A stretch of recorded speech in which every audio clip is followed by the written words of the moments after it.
John Warren. Okay, okay. It is 7:01, and I'd like to call the Menlo Park Fire Protection District Board meeting to order. Roll call, please. Director Crawley. Present. Director Jones. Here. Director Bernstein. Present. Director McLaughlin. Here. And Director Solano. Here. Great. Let's stand for the Pledge of Allegiance. I pledge allegiance to the flag of the United States of America and to the republic for which it stands, one nation, under God, indivisible, with liberty and justice for all. Now is the time to open up for public comment number 1 to members of the public who would like to make a comment on items that are not on the agenda. I don't have any public comment cards. Michelle, do you have any? No. Okay, then I'll close public comment number 1, and we will start with the first item, which is the Menlo Park Firefighters Association Benevolent Activities Report. Is there anyone here for that? Okay. Item number... Director, they said that they would do it next month, and they'll have more stuff for you next month. Okay, great, thanks. But they're not. Okay, item 2 is the fire chief's report. Harold? So directors, you have my report in front of you. The only thing that I'd say is not on here, well actually 2 things. There's 3. But the first one would be that last week, and Director Crawley knows this, we had a media day on Wednesday for the shake alert system, sky alert system at Station 6, given all the earthquake activity in the state, the interest on that. And we had a pretty good showing to that. And the system worked well again in theory, right? Because we haven't had an actual activation yet. We also had the heavy rescue there. We'll be setting a date for that to go into service so we can have another dedication of that rig once it does that. And we had one of our search team members there, search recovery team members with his dog. We also had the LRAD system out front for display, and then we focused on different things like the drone program and so forth, all just for the media. And overall, I thought it went well. I know Director Crawley may comment on it as well, but that was something specifically to take advantage of preparedness and mitigation and so forth related to the public and the ability for us to respond and so forth. So I don't know if it's going to equate to any more people taking the Get Ready class, but we would hope so, or even become members of CERT. All that was things we were there to talk about. Secondly, we don't know when, but unfortunately we had one of our retired members pass away. It was due to cancer. Brian Dixon was a captain with the organization for many years. He went on to become a chief officer when he retired up in El Dorado County, but he recently passed. It was nothing that we didn't know was happening, but it's always sad to see that happen. So there'll be a ceremony sometime in August. If anybody wants to attend, we'll make sure you get the date. At this point, it's still in the planning stages. Chief, did you say he retired from here? Yes, so he retired from the district, and then he went on to work as I think an assistant chief up in El Dorado County. How is that allowed? I thought there was some sort of limit on... Only if you're fully maxed in the system. So I don't know if they were PERS or not PERS. I would assume it's also a combination volunteer fire department.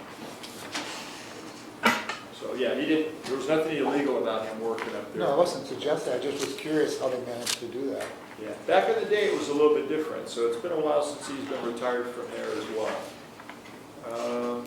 Outside of that, there was one more thing, but it's escaping me currently. So if you have any questions on the report, I know Director Bernstein had some questions. I responded to those. We will recommend, John Johnson and I got together, we will recommend pulling one of the items off that we inadvertently added, but we'll bring back to the Finance Committee that was brought up in your letter, Director. So there's 2 items in there. I know one is about the Deputy Chief's position as well. Any questions? Just Chuck, you want to start, or Jim? No, Chuck, go ahead. Go ahead. No, I think we're going to talk about the same topic. And, Well, please. I've had my say. this chief officer's transition training, I was a little surprised to read that. I thought that was part of a larger succession planning effort that we had discussed and had set as a goal for ourselves. A couple questions. It says, per our established process. What is that established process? So in the past, for the deputy chief, there's a job qualification, and there's also a flyer that was used last time through the headhunter. So that would be the same thing that we would go out and use again. So we're distinguishing between process and policy. Is there an established policy on the deputy chief position? Is there an express policy document, or is that something that's been studied or evaluated, or? in the past? So you mean in terms of validity of the position, or? No, just how it fits, overall, with regard to succession planning and Sure. just the command structure of the district. So if you look at Director Bernstein's questions, I try to answer who reports and responds to the deputy chief, and it's the day-to-day, inner workings of the organization. The division chiefs respond to him, with the exception of the fire marshal. Finance responds to me. HR is under the deputy chief. I mean, data, statistics, all the different things that he's involved with. The time cards ultimately are approved by him for all the folks on the floor, because it's under human resources. So again, what he does in there is under kind of pre-established job notification, but I tried to list what I thought were the broader categories in there. Is that helpful? Or? No, it is. But we've never conducted a study or had a consultant study our executive management or leadership structure. Not recently. Because I asked that, and where I'm going, that last paragraph talks about, the reduction of division chiefs, addition of 3 battalion chiefs, and modification of others, that will be presented as an overall strategy. I feel like we're mixing those, 2 different processes together when. Actually, let me rephrase that. I feel like we're separating them when I think the discussions we've had up until now have been, kind of combining them and looking at succession planning and looking at the leadership structure as a whole, rather than make changes to the number of battalion chiefs, maybe reduce the number of assistant chiefs, and then what is the role of the deputy chief position. Right. I'm of a mind that it should be looked at in a comprehensive manner rather than piecemeal.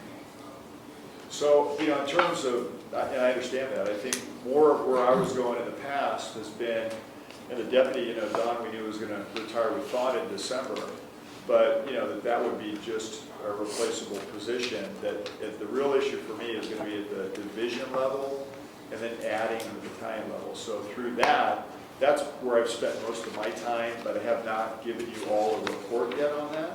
But never have I ever proposed that the deputy chief position be replaced or go away or anything like that. So that's, for me anyway, that's how I've always looked at it. Because that's a critical position to the organization. In some of the agencies around us, they actually have a deputy chief assigned to every jurisdiction if they've consolidated. So for example, Redwood City, that has San Carlos, and the city of Redwood City has 2 deputy chiefs. Others, North County has a deputy chief in Pacifica, Brisbane, and Daly City. So I'm not proposing that. I think that's kind of overdoing it. But Perhaps it isn't. To have, and again, I say that without studying the issues Right. and really knowing. so those are contract cities versus a district where it would be the overall responsibility within one command structure. So in their case, each one of those jurisdictions is still active in terms of their council meetings. There's an agreement, so that deputy chief is there to maintain that agreement and inadvertently kind of be their quasi-fire chief is how I view it. But, Right. I mean, this deputy position serves in the absence of, right? As Right. a chief, right. for vacations and absences. And again, on the day-to-day, the deputy chief is in charge of the division. So where I'm going to propose structural changes, I think that you've heard, is at the division to battalion level. But I'll just say what's on my mind, that I think the board should have been consulted and should have been part of this decision before it was referred to HR. I feel like it should have been referred to the HR committee Which issue? The issue of... The issue of having- filling the position, and again, as it relates to overall succession planning. Well, it's an interim position. And I don't know that that's a good idea, to have an interim position like that. I mean, are we going to hire an external candidate and say it's a limited term position for 6 months, 12 months or something? I don't know. No, I if think that's it's the just to right fill a approach. time slot. But anyway, I don't want to interrupt. Through the chair, Chief, if I understand what is being proposed, even though, would this type of training continue, say for example, if no one is leaving, and if no one is leaving, Right. that, and you wanted to upgrade some skill level of your staff, would this type of training still be offered to the staff? For a deputy chief? Right. So for the deputy chief, typically the division chiefs can step in if Chief Long's going to be out, which is kind of what we're doing. So I guess the answer is yes, but we haven't had a vacancy since Chief Long came, so he's been filling, that spot all along. So it's about cross-training somewhat in terms of... Sure, I mean, and we'll be doing some of that because Chief Stevens has, graciously, said he would stay for a little bit longer. And one of the benefits that I saw with that was Chief Stevens isn't going to stick around, so we're not playing favorites if somebody wants to say that with one person in the organization that would maybe compete for the position. Because I've heard that before, right? If you put an interim in there that's staying here, that wants to take the test, that can be problematic. Or if you really want to be fair, you consider the whole time that those people are going to be gone, or you're going to have a vacancy, and then you break it up and have different people in there, which is not a bad way to look at folks, but nevertheless, I mean, we have not gone out to the headhunter, so I don't want you to think that. All I'm doing is That's... filling the position right now, so we don't have a gap in continuity in day-to-day operations. Fill the deputy chief position. Yeah, we haven't put anything out to a headhunter yet. But isn't that the goal as I read this? That is the goal, yeah. For both the internal and external candidates? Either it would be an inside, just like that last time, inside, outside, whoever wants to take the test. So we're talking about a full-time, regular position. It would I be- think somebody suggested an interim position, but Right, so we need an interim position because Chief Long has moved his time frame up from Sure. December to October, and even before that, he'll be taking some time off. So, and kudos to Chief Stevens for, altering Thanks, his Chief plans. Stevens, yeah. That's very laudable.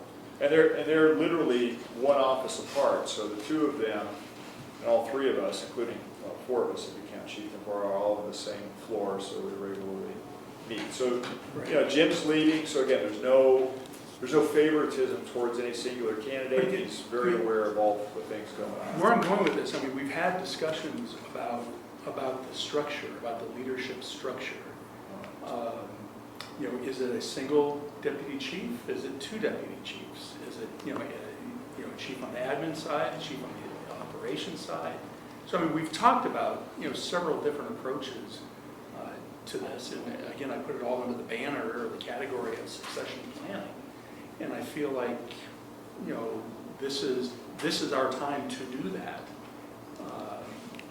To do some succession planning. So you think there's going to be more, you're looking at more than one deputy chief?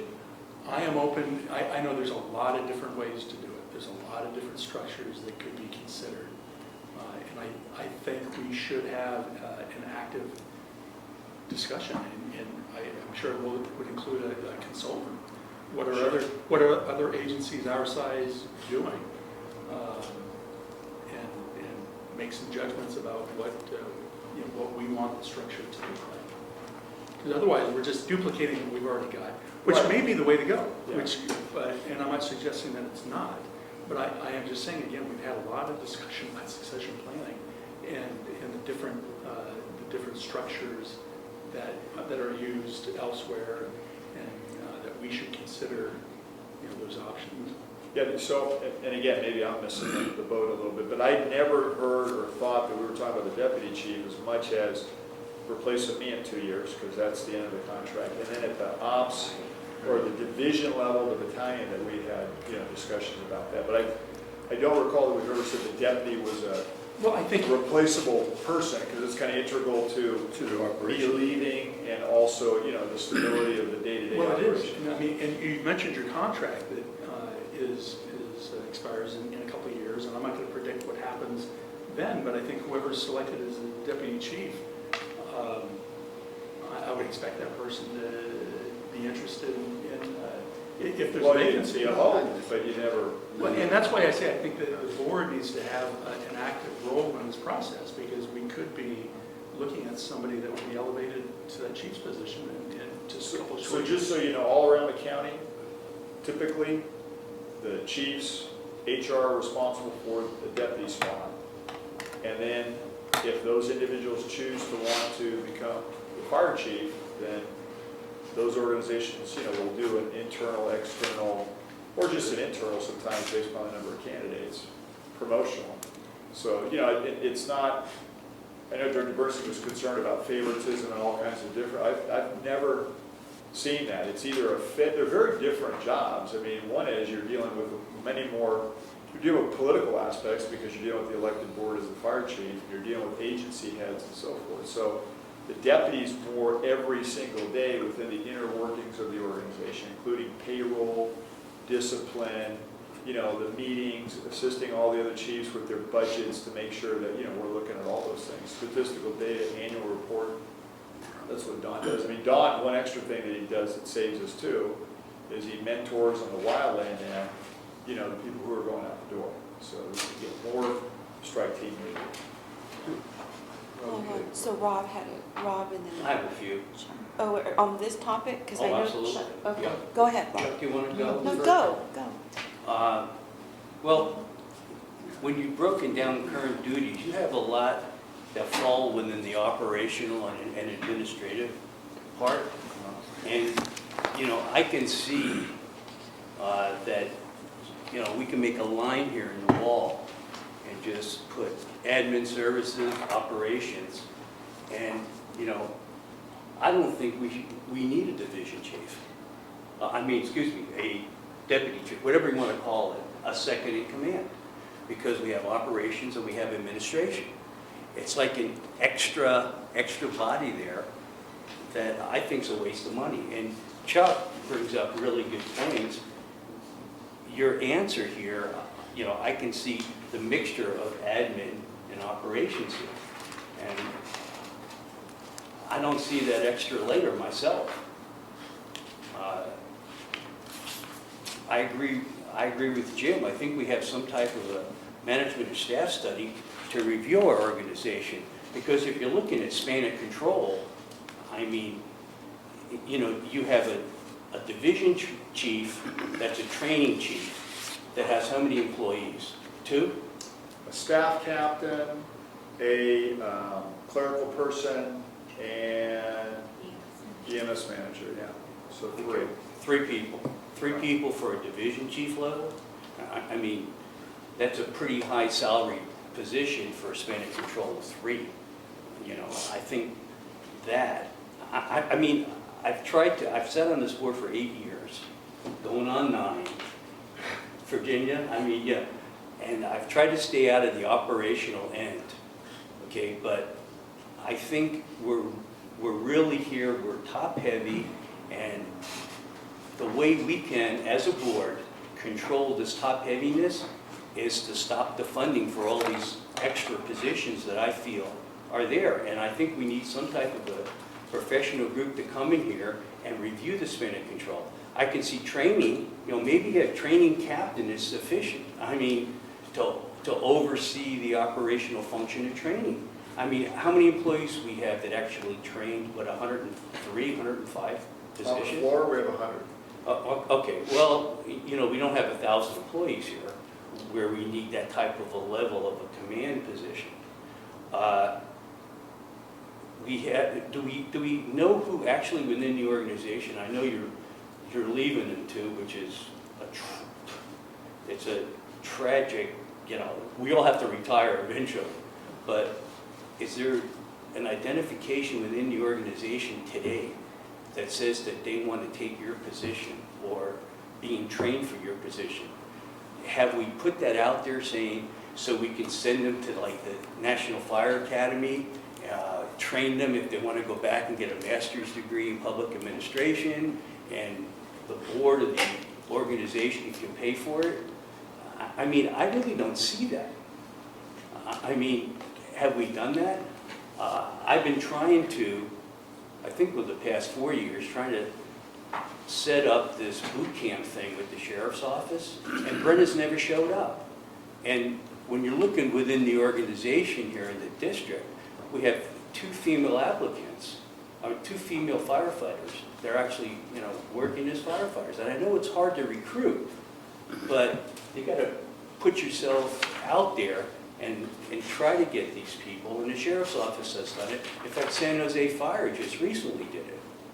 So I don't think we're really burning everything on all cylinders.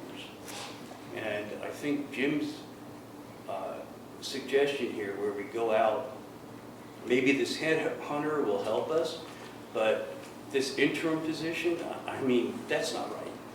We're going to bring somebody as an interim and then pick somebody else as the chief. I mean, I think we need You don't to- want Chief Stevens to be the interim, is that what I'm understanding?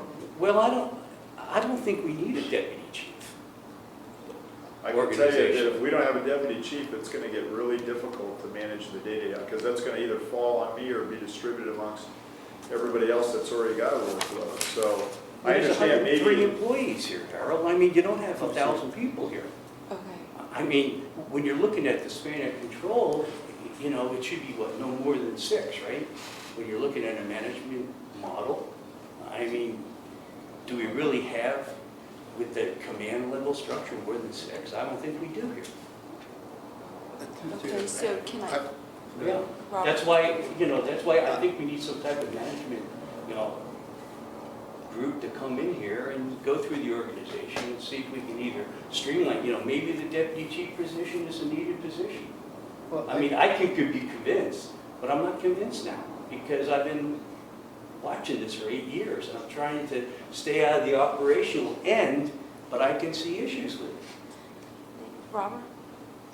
It appears to me that and somewhere, hopefully we can get to it in I guess, item number 10 on the agenda, where we're talking about goals for the board and where items of this nature can reside or get assigned to be looked into as a committee. Right now, I think, and no disrespect to Rob, because we still buddies. Sometimes I think boards need to watch there's a line in which it becomes micromanaging the operation. And we don't want to do that. I'm not saying you're doing it, but there is a line, and what you're saying is almost at that line, because unless we are sitting in the chief's seat in terms of managing the organization, the operation on a day-to-day basis, we really don't know. There's value in terms of understanding each position, for sure, so that we can probably make these kind of decisions that's going to help facilitate a better running operation or assisting the chief in something. But we can't do this in this at our board meetings at this point in time. I think that's a special meeting.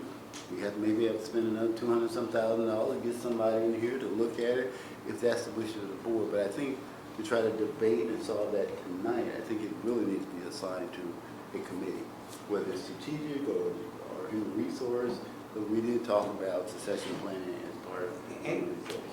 No disrespect, Robert, but each one of these senior management positions costs the fire district forever. Once it's appointed like a deputy chief position, then that's a position forever. A division chief, that's a position forever. Another division chief, that's a position forever. And that the district keeps paying out for years on those. It's okay if we get the money. I don't think we're the problem. Well, maybe we have the money, but if we want to build a $45 million training facility, I mean, and we've got maybe $48 million in reserves. I mean, I don't want to spend all my reserves for that. So, maybe it's time for us to tighten our belt a little bit with what we're spending. Could be, I don't know. We haven't gotten to that point yet, but I know boards also help raise money too, where it's needed, but anyway. Let me let Chuck say something. Chuck?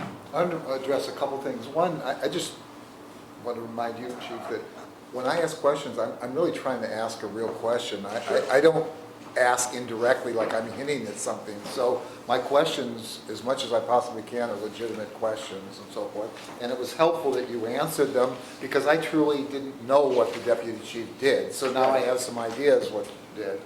And that's why I put it that way, because I figured, yeah, well, look, sometimes it's not as transparent, right? Because you're not seeing the day-to-day how it works. Right. But everybody here who's in the organization sees it. Well, I know what the situation was when we hired or pushed you to get the deputy chief because it was slow and happening and we were pushing hard. And it was a point where you were transitioning back into the job. There were just a lot of issues. We're not there. Things are, pretty stable and so forth. I'm not saying we don't need a deputy chief because we may.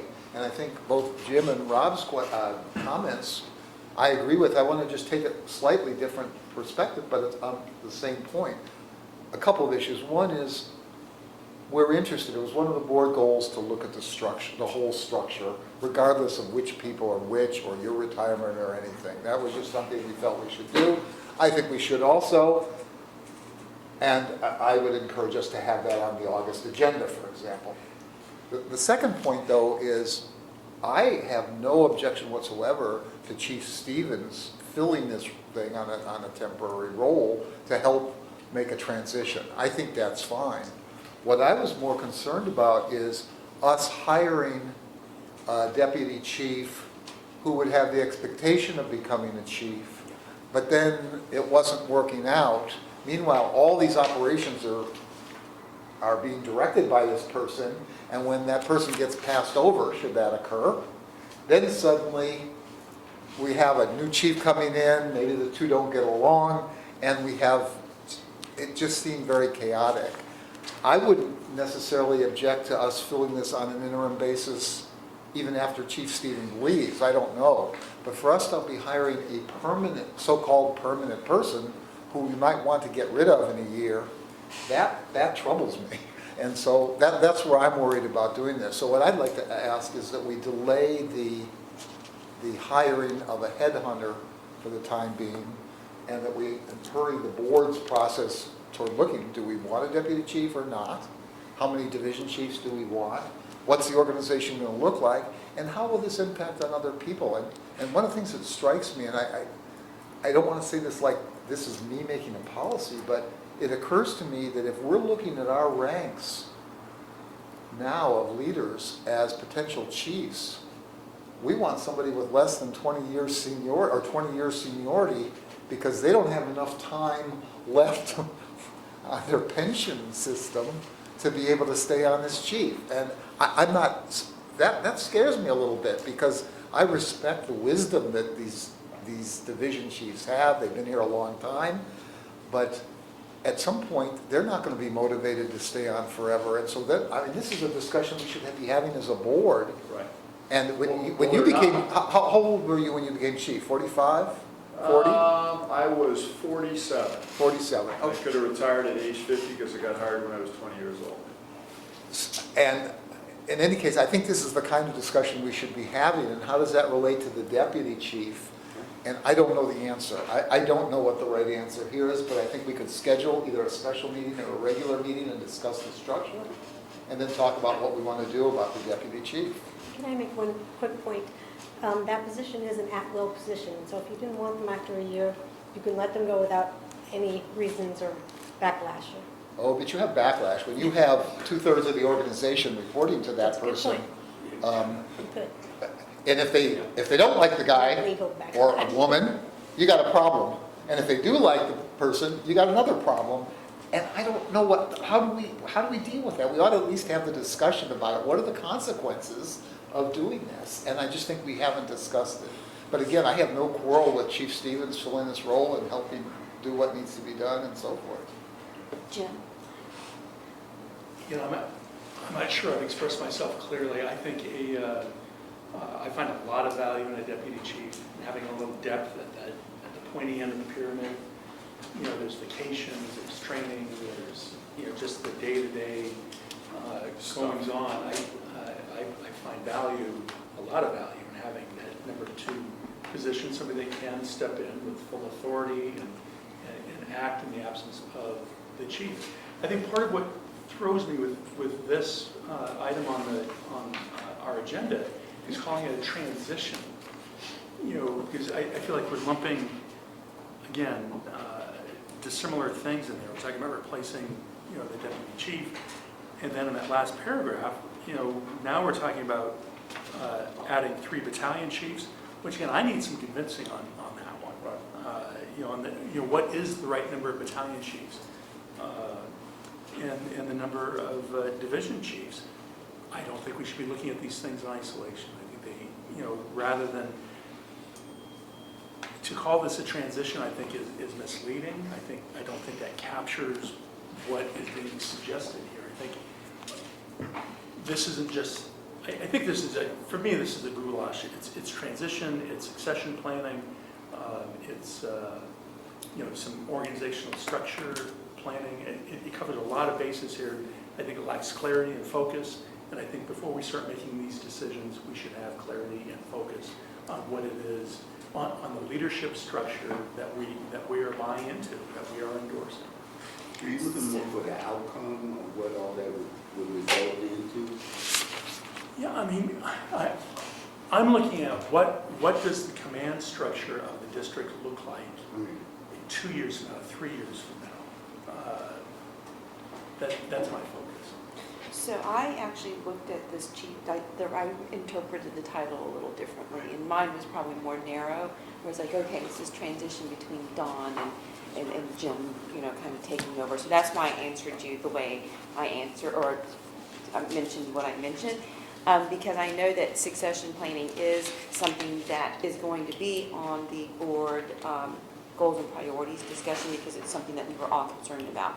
So I think that at this point, we've got this I would view this transition between Dawn and Jim as a transition, but that doesn't preclude us from actually having the policy discussion and the process discussion later on in this meeting when we deal with goals and priorities. So I'm not disagreeing, but what I'm saying is I do think that Harold did the right thing in terms of having Jim step in right now, given the situation. So Jim did the nice thing. yes, Yeah. Jim volunteered to Right. kind of spend that extra, 3 months? Well, he was going to retire this month. Yeah, so 4 months until the end of 5 months till the end of the year, right? 5, 6, So, yeah. So that's what I view the title, I interpreted the title as that. But I think Robert's right, and we do have that last item on the agenda to deal with the goals and priorities. So can you wait until we talk about that at that meeting? But If I could just make one quick yeah. point, I agree with you completely.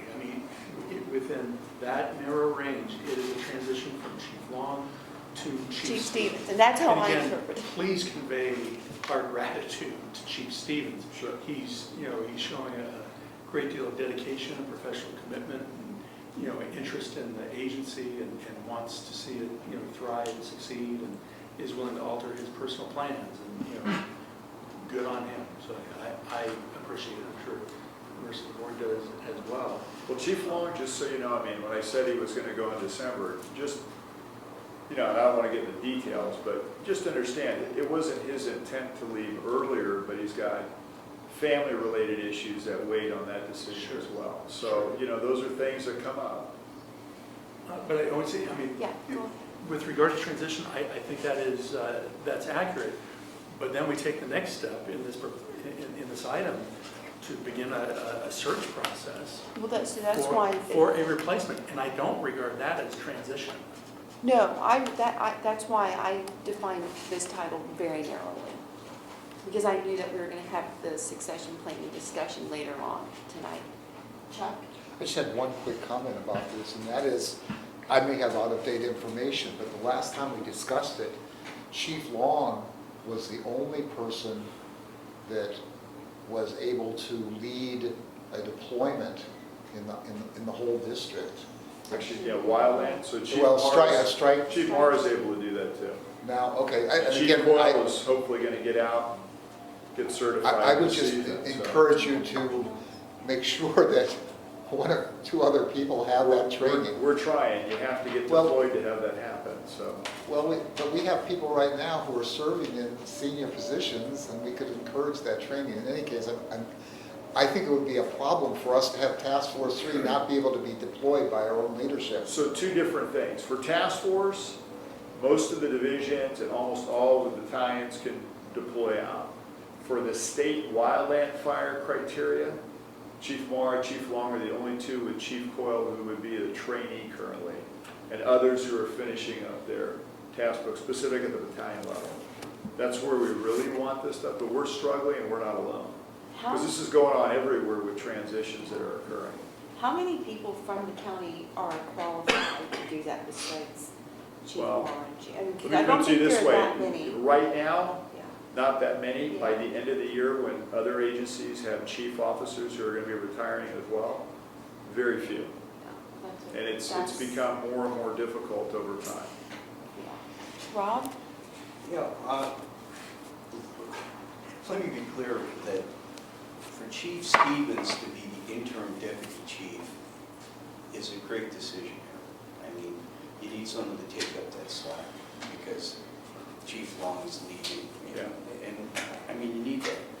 But the other end of it is that, you know, we need an evaluation as to the actual leadership structure of the organization. We need that done. And, you know, the temporary situation with Chief Stevens taking over as a deputy chief until he retires is fine. But we need to look at the senior management structure of the organization. And I know what Debbie's into the operational end, but, you know, we're the financial end of the organization, watching the money, and it's a tremendous cost to have the huge amount of staff people like that when you can be leaner. So that's my concern. Thank you. Hey, Harold, you want to finish your report, or where are you? No, that's it. I mean, that's all I had. I mean, it's kind of, I feel like we just had a discussion, but didn't arrive at any. Well, no, decision. this is the chief's report. But we're going to be talking about goals. Well, but, you know, I'm reading here that we're about to launch a search. I'm not going to do that based upon this conversation. Yes, so that's Well, why I I think. wanna be we- That would be irresponsible, right? I just want to be explicit about such things, so. Oh, no, he said it earlier. Okay, but. Then okay. perhaps I missed it, but if that effort's going to be suspended, then what replaces it? So what I'm hearing is That's the what board we- wants this to come back in August with essentially either we're going to hire somebody to do a survey, or we'll give you more of a management plan of how things could shake out. And Well, I think we have to discuss that later on in the agenda when we talk about goals and priorities, because that is part of, at least on mine and Chuck's memo, part of what we as a board put on the board in January. So that's why I don't feel like we're done with this discussion. Well, I would ask that this item be, that this subject, this issue be referred to the HR committee. Well, I would like to have us talk about goals and priorities, because that's, tonight, hopefully we'll be able to assign some of the things to the various committees. Okay, that would incorporate or include. Yeah, these yeah, issues. because Right. the issue of succession, yeah, but the issue of succession planning by definition is transitioning, Okay, right? I just So- want to be clear that we're talking about the same thing. Yeah, So when yeah. we get to the discussion on succession planning, on the, I believe it's item number 10, that we Yeah, discuss it's the the goal, last item. that it includes these issues. Yeah, it's on here for both of ours. Chuck? I had another thing on the Okay. chief's report. Oh, okay. Can I- Yeah, Well, please. I wanted to expand a little on my comment about the Avocet proposal. As I understand, you've taken that off for tonight? Yeah, Harold and I talked about Okay, that. I want to be clear, I really want this system, and I support this, and I've looked forward to it, and I'm expecting to vote to have it done. I would like to make sure that we're going to have it done and it'll be right, and I'm not in any way casting aspersions on any staff person at all about this, but I think we need more of the story of what's happening, what's our relationship with the county? What's our relationship with this vendor? And is this the right vendor?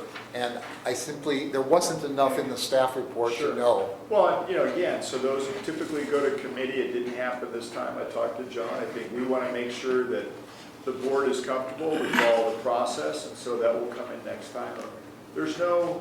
It's not a critical item that had to go this month, other than, this is the direction we want to head, because, and I'll let, John will get into that in the finance committee meeting. We'll obviously put it on the board agenda, so you have, you can ask the questions then during the committee meeting. We can answer all those within the board meeting, and it'll be a much broader report with explanation, because it is a good thing, and we don't want it to be seen as a negative. It's actually a huge step forward and positive, so. Virginia, there's Yes. one other item on the chief's report. If you could just, Chief, if you could talk about the space needs assessment RFP. That's the third one I forgot about, huh? So we just today interviewed the last vendor at 1:30 this afternoon. And so John Hitchcock, we tried to get this in, as Director Crawley knows, Director Jones knows, for this month. We just couldn't do it with the 4th of July and scheduling everybody. So, we've done all the vendor interviews. We'll come back with a report and a recommendation, and then, it's up to the board to see what you want to do next. We did go through the finance committee and broadly discuss with them kind of the price range, where we were and where, the most expensive was. Ironically, a number of these entities have changed their prices now. So there was some right sizing, I guess I would call it, based upon doing a one-on-one interview with each group and really getting to pass the RFP. Here's what we're looking for, and here's how we'll support it. So some have changed in, their bid a little bit. They also had here there were other vendors they were competing against. I'm not sure if that fits in there, but some of the prices have changed, some of them have not. Time schedule is the same. So somewhere between, the closest was November, which we don't think is realistic, but more realistically February of 2020 is probably more realistic for the work that they got to do. Did you find the proposals to be strong? Well, another interesting comment without giving it away. The strongest proposal was the weakest presenter, and the weakest proposal was the strongest presenter, and did a fantastic job. To the point where it was like, wow. And explain, their proposal, and I thought, it was there was, you get that energy in the room, and you're hitting on all cylinders, talking about different things, just more excitement, getting a principal versus a subordinate. Others couldn't explain things, and you end up, because a lot of these are architects, they just want to show you their buildings, which personally I could really care less about. I hope they don't see this on the tape. But at the end of the day, it's It's on like, video here. well, we're talking about space needs. We're not talking about building a building. So that's part of what you have to do. Only one read all the background documentation. That was the one with the proposal, like I said, that I thought was not as strong. But the presentation was strong. Everything about everything we had sent them. So it was prepared. Good. Others tried to gloss over it, and it was disappointing because John Hitchcock sends a lot of detail on a lot of different things we've done. We're not here to reinvent the wheel. And so, during some of the presentations, it felt like that. To the point where you got to say, we're not building buildings. That's not what this is about. Because architects like to build things. So. Okay, any other comments? I just have a quick follow-up question. I'm not recommending that you do that, but were you planning to send us the proposals or just your assessment? No, we'll give you all the proposals, and then we'll give you who we recommend in there. Because there's different vendors that have bid it, so. When you send these, you don't have to send the attachments that have all the pictures of the buildings, Well, right? It's kind of Are we public. going to come back to the board next month with a recommendation? Yes. The one recommendation, we don't normally give all. Do you want the other ones or not? I just was curious what your plan was, but no, I don't want a packet They're, that's, well, put it to you, they're voluminous. And there's a lot of pictures of buildings.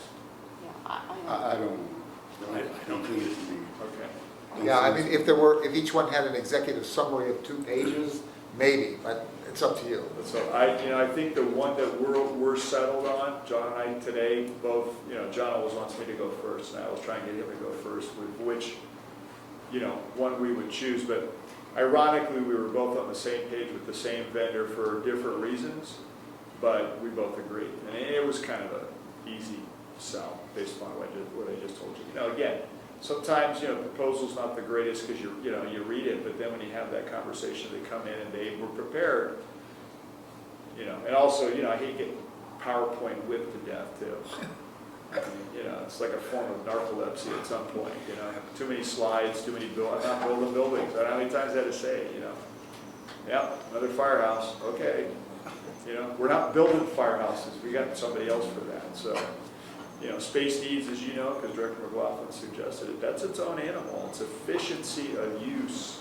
So you got to look at them as boxes, right? And where do things fit? So interviews, which is what, the things that they hit on, interviews with people that have different responsibilities so you can narrow down what it is they do, how much they need, how much storage, all those different things. That's where there's going to be time that needs to be spent, not on designing things, looking at what all the information that we provided, which has every station, every square foot, every plan. That's what this was all about. So, anyway, next month, I think you'll be happy with the results. Yeah, thank you. Thank you. So item number 3, commendations for Mike Babister for his retirement from and dedication to the California Task Force 3 Urban Search and Rescue Team. All right, I was told not to touch this. Thank you, Michelle, by the way. So, director is Mike Babister, who's probably not going to come in too far, but come on, Mike, you got to come in a little bit. You got to come up. And I'll have Ben do the presentation, and maybe we get a picture with all of you. So we have a plaque for Mike. It doesn't seem really enough, but it's better than some, right, Mike? So at the end of the day, it's like, Mike is one of those guys in the Urban Search and Rescue Team who's been there really since the beginning of the program. Most of you don't know who George Berry was, but George was kind of the mentor of the communications group, tech info group.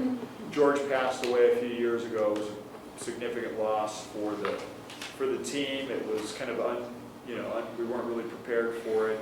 And Mike stepped up after that. George was a great mentor, leader, and Mike's been equal to that.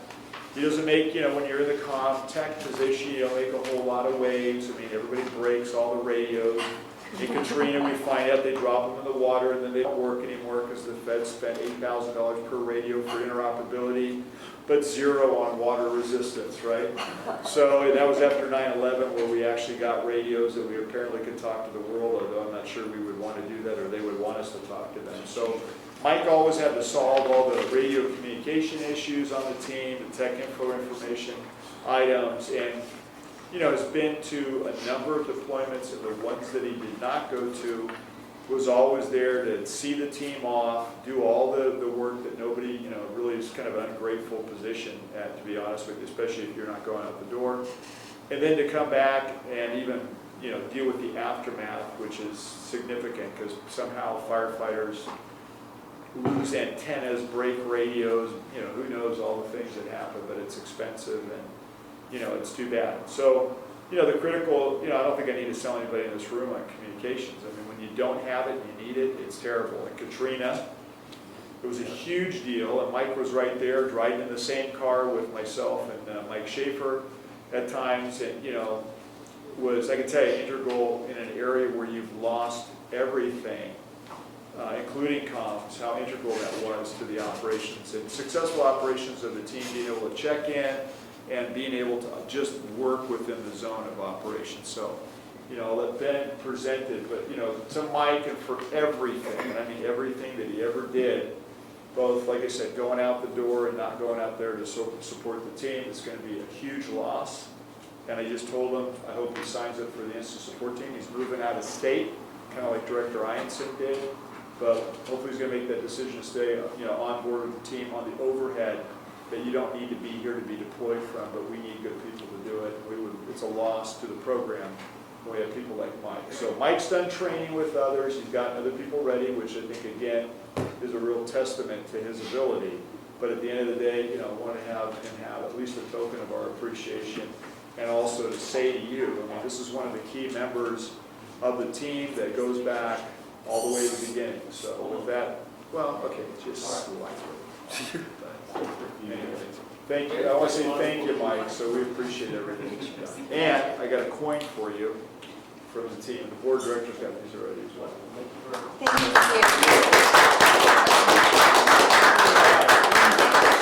You probably want to stand up front with the board members to get a come on up, photograph. Mike. there's maybe a little event coming up too that's gonna be a barbecue, but I won't go into that. So John's gonna take the picture. Hey, Mike, you gotta hold the plaque now, it's your plaque. No. And Mike, let's not, there's a cushion for you to take home. So yeah, maybe give it to crawling nest or whatever, but however you want. Yeah. Whatever y'all want. So I just wanted to read it, board of directors, you know, hard to replace Mike. It's been, and again, just to add to what Harold had to say, 184 people on the team, up to 210 at one point. When Mike's there, Mike supports the team. When Mike goes out in deployments, we know the communications are going to be as best as it can be at that point in time.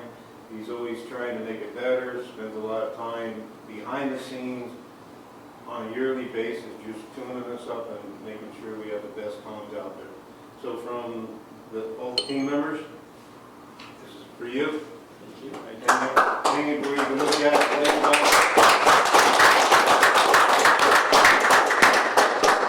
We gotta get them all to pose, John, come on now, you gotta organize it. Looking pretty good. We got 1, 2, 3. Perfect. Thank you. Congratulations. Thank you for looking at that. And just so you all know, Mike is, we started a new emeritus program that we're retired guys to stay on the team. So, even though he's in Washington, he's going to be able to. You did. It's been wonderful. Point, plaque, cover. Going Can I flat. have Mike say a few words about this? Absolutely. Being part of the council has been a wonderful part of my life. It gave part of my life meetings and going on deployments with Harold, with the rest of the team, with the awesome experiences that I wouldn't wish on anybody, but, Crazy at times. and of course, I would wish them on people that are truly outstanding. I don't do speeches really, I'm sorry. I didn't mean to put you on the spot. But it has been truly wonderful for the past 22 years, being part of this excellent organization that I'm proud to be a member of, and staff really. Well, thank you for your service. Let me say one thing again. You don't know how crazy it gets until you're in front of Superdome in New Orleans, and people are f-bombing you and throwing things and want to kill you because they see the FEMA placards. But smartly, with tech and everybody's help, we had a flip side which said California OES. Remember this? And then they loved us. You can't make it up. So we flipped those, goodness, again, Tech Info had I the can flip believe side that. cards, and boy, we couldn't flip the FEMA thing over fast enough. Not really, it was getting scary. We're on the radio and nobody, we're by ourselves in front of Superdome and a huge crowd of people, and they are not happy with us at all. What do you mean with FEMA? They're not happy with Well, they weren't happy with FEMA, They but weren't happy with we had FEMA. FEMA, Yeah. and then we flipped the California OES, and you couldn't have more love that came out of that, really. You couldn't, I wish we would have videotaped that. But that was scary, That was scary. Well, thank you. Mike, I said, Mike, call somebody. Trying, nobody's answering. Where are we? In front of Superdome. Wasn't looking good, I'll tell you that. So roll your window up. Oh, my gosh. Yeah. Thank you, Mike. Thank you. Thank you. Okay, now we're at the consent calendar for items 4 and 5. Approve the minutes of the June 18, 2019 regular board meeting and accept the treasurer's report for the month ended May 31st, 2019. Does anyone want to remove any items? If not, is there a motion to approve the consent calendar? So moved. Second. Okay, any discussion? Okay, all in favor? Aye. Okay, the motion carries unanimously, and now we are on item 6, which is consider and approve a resolution to recover costs for weed abatement. 6. The fire marshal is here. John. Okay, so this is quite simple. This is the last step from the beginning of which you declared weeds a public nuisance, which then allowed us to be able to go out and notify properties to abate the weeds. that were on their properties that could be a hazard. We sent out those notices. The majority of the people self-abated them. However, there are a few people that, for some circumstances, are not able to, but through your actions allows us to go onto those properties and abate them after June 1st. We went out, we abated 17 properties, and through this resolution here, this allows us to go back and recoup those costs, of which we have our administrative fee, the contractor's fees, and the county tax assessor fee all rolled into one. So by this action, this allows us to be able to submit the proper paperwork to the tax assessor and recoup those fees. Okay, is there a motion to approve a resolution to recover the costs for weed abatement? So moved. Is there a second? And we'll have discussion. Second. Okay, discussion? I Todd? just have two quick questions. One, how did the list go from like 10 pages down to one? What happened to make all that? Just the notice you sent out to people? Yeah, we sent out 2 notices prior to, and most people self-abate. One, because most people just naturally take care of their vacant lots or properties. Some of them also, they've built on them since. But most people don't want to pay to have it get done. So. My second question is, the abatement costs I found very reasonable. I mean, very low rates to get this abated. They are. But Sometimes cheaper and you can get it done, right, John? Well, that's what I was wondering. The admin is so very high, and I'm wondering, if they were to go do it themselves, would they be spending more than, say, $1,100 or $1,200 to get somebody, and so it still makes sense for them? Or are they just people not paying any attention? So that was part of one of the changes that I had done about 2 years ago now. Right. So before, we had a very minimal fee that we charged, and we were doing a lot more properties because it was actually cheaper for us to do it than for them to go out and do it. And we're not a weed abatement company, and so it takes a lot of staff time.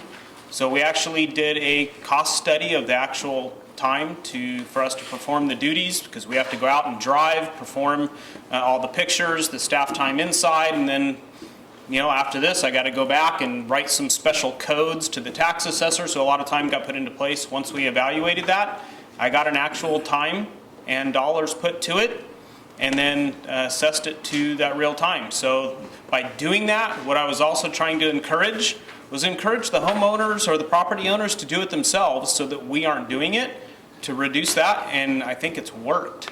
But now it's not costing the district to go out and do weed abatement services. The reason, I just had to do, we have a property out in Pleasanton, that's about an acre. Part of it is about an acre, and it costs us $900 to get a plow out there and to cut all that stuff. And so at some point, I thought maybe it's still cheaper for people. And then there was a waiting time. It took me almost a month to get the person to get out there. Yeah, we've got a good relationship with our vendor, but he likes it because he can come out here and hit them all at once. So he gets his crews, and he knows, and then our lots are pretty small comparatively to, probably being out on the East Bay. So it doesn't take them very long to get them done. So it is reasonable.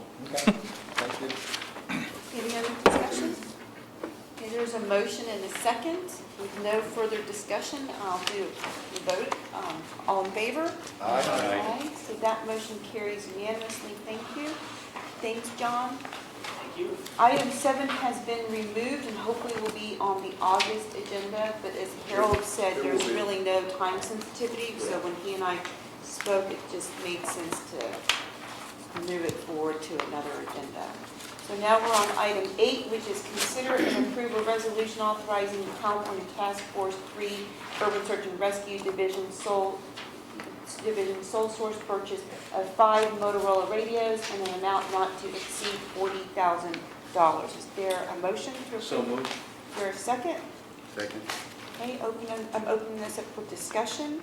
This went before the Finance Committee, and we recommended that the board approve this, but obviously there's just 2 of us, so if there's any discussion, now is our time to discuss the item. There's no cost to the district, and it's funded by the federal government.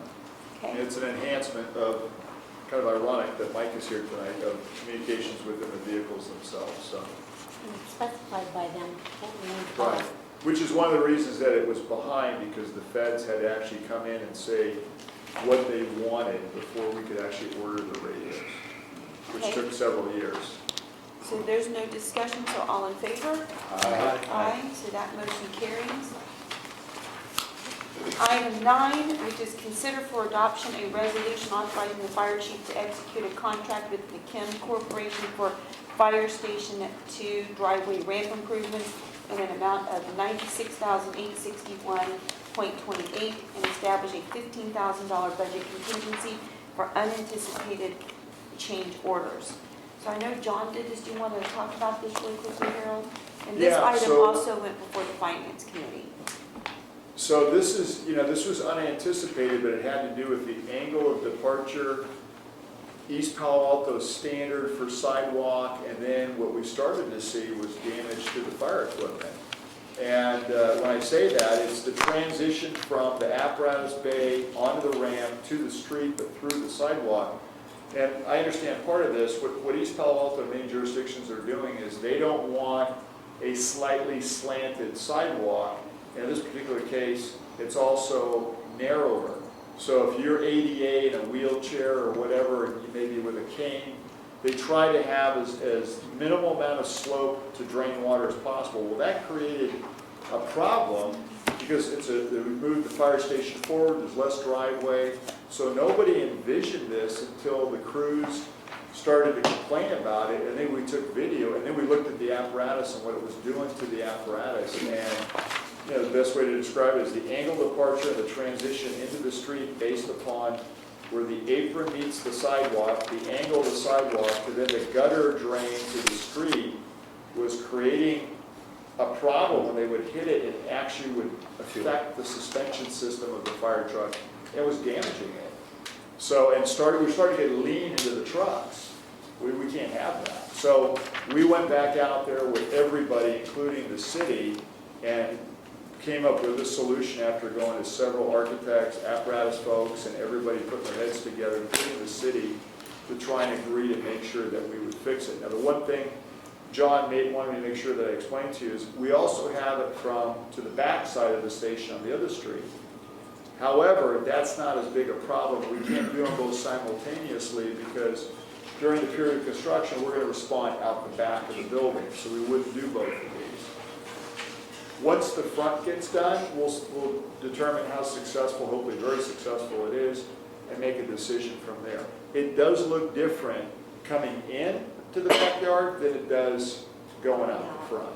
So we'll see, and we'll make it, what I'm saying is we'll make an evaluation whether or not we're going to do the back side as well as the front, if everything's working better at that point. But there is a slight impact to the rear as well. So. Okay, so is there a motion to adopt this resolution to award the contract? I'll open it up for discussion. Second. Okay, Rob made the motion and Robert seconded it, and I'll open it up for discussion. Any discussion? Chuck? We've discussed this, and I support it, but I just had a couple of questions about, one is, does this only affect the truck, or would it also affect the engines, just not as So all the emergency vehicles. all the? It's how they transition, because remember when they hit the street, they have to turn too, if they're going to go down University I Avenue. thought maybe because the truck was kind of extended that it was worse. It's all on that first initial front end impact. And are we likely to encounter the same problem at either Station 6 or Station 4? So we have not had this problem at Station 6, probably because the apron to street and sidewalk transition is different. I can tell you that the sidewalk in Menlo Park is angled, because I got to work harder, okay, to get through there. East Palo Alto, it's flat. So that's part of what has created this, because it goes from an angle to flat to a dip. That's East Palo Alto's strategy under their ADA for the sidewalks.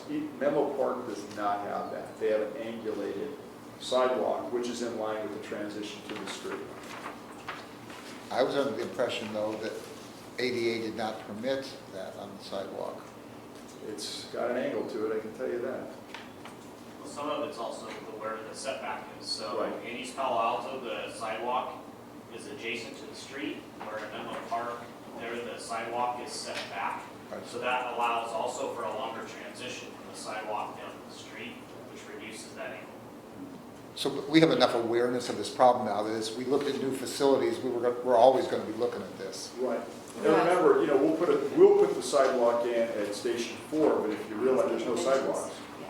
So, we'll have something where you can walk in front of the fire truck, but we'll make sure it all fits, because you're right. This was nothing we saw coming, and then we started to see, again, at first, it was almost unbelievable. It's like, no, you can't be having, a list to the, how can that be? Well, it's true.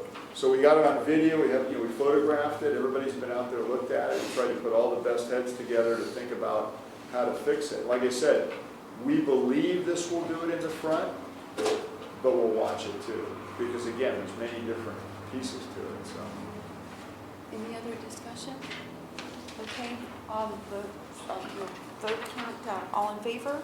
Aye. So the motion carries unanimously. Thank you, Harold.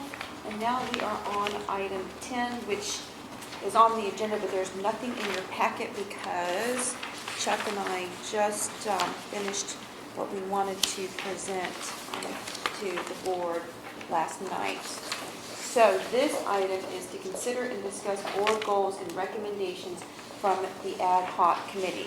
So you should have received an email, each board member should have received an email from Michelle with the 2 memos that were prepared by the ad hoc committee, which is made up of Chuck and me, per the board's direction from last month. Chuck and I met on God, when was it, last week? Yeah, right.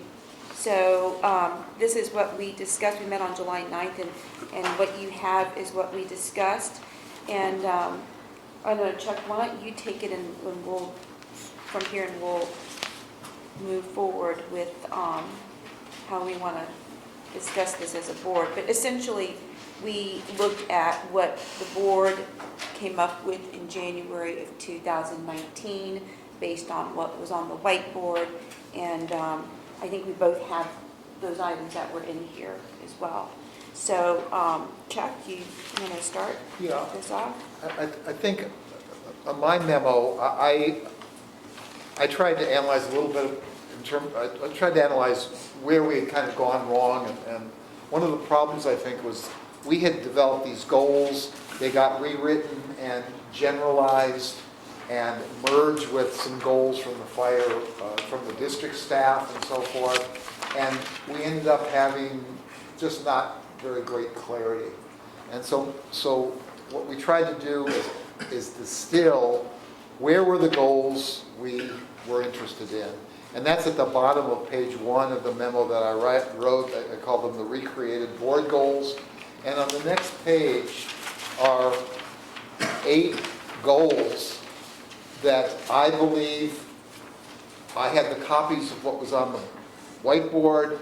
I had notes from the meeting, and I tried to recreate these. They weren't all written in terms, they weren't all expressed as a goal in that sense. It was just a word. I tried to take what we had said about it, and so the writing that's, the goal expression is me trying to create it. And if I made a mistake, I welcome people to correct or disagree or whatever.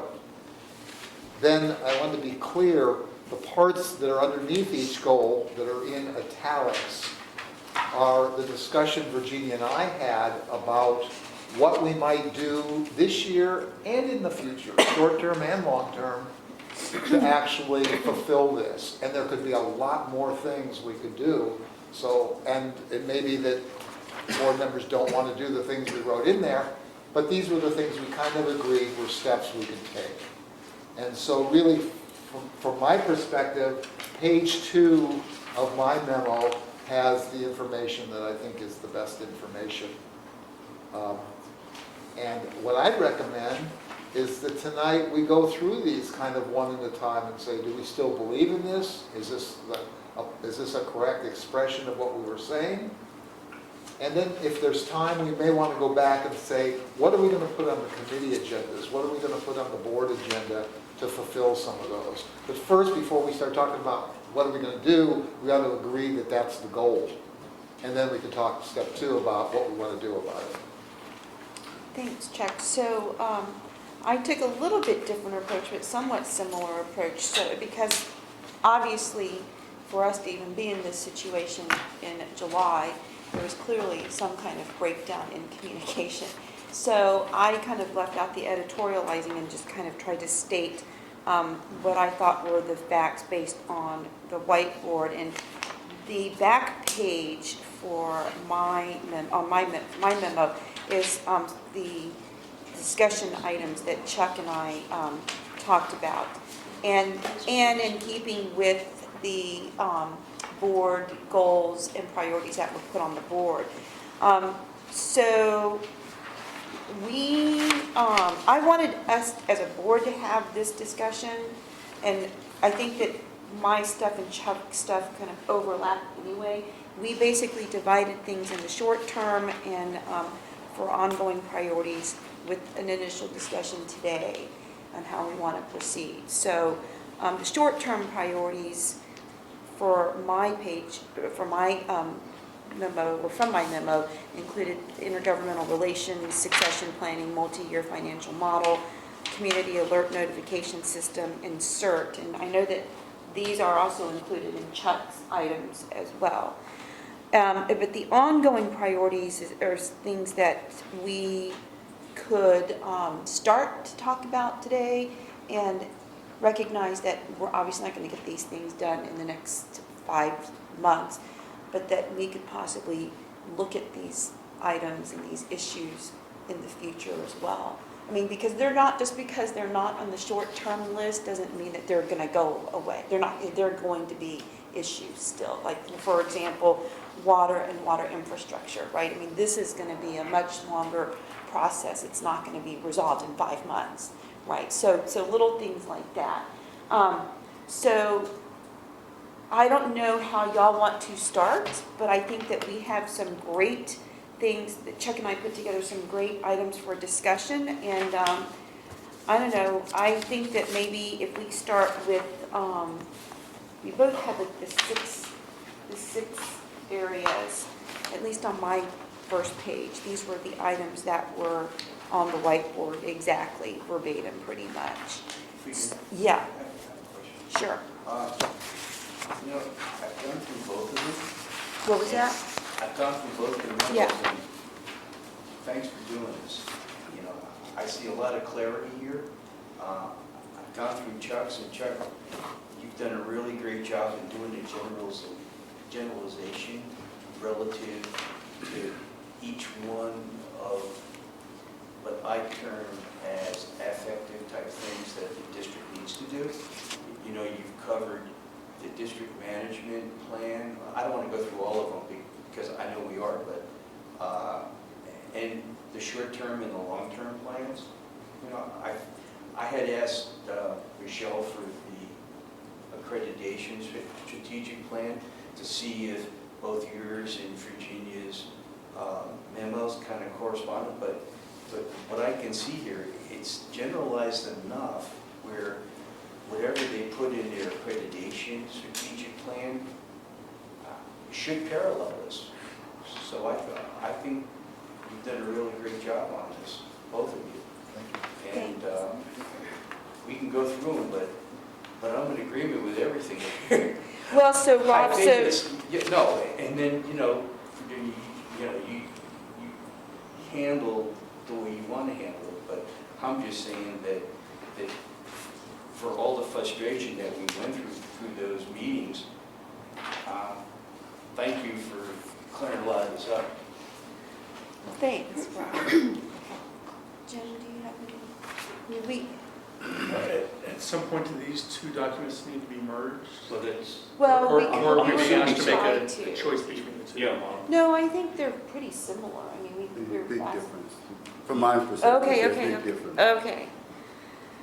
Then let's hear the views first. Jim, go ahead. We could merge these later on after tonight and have one document.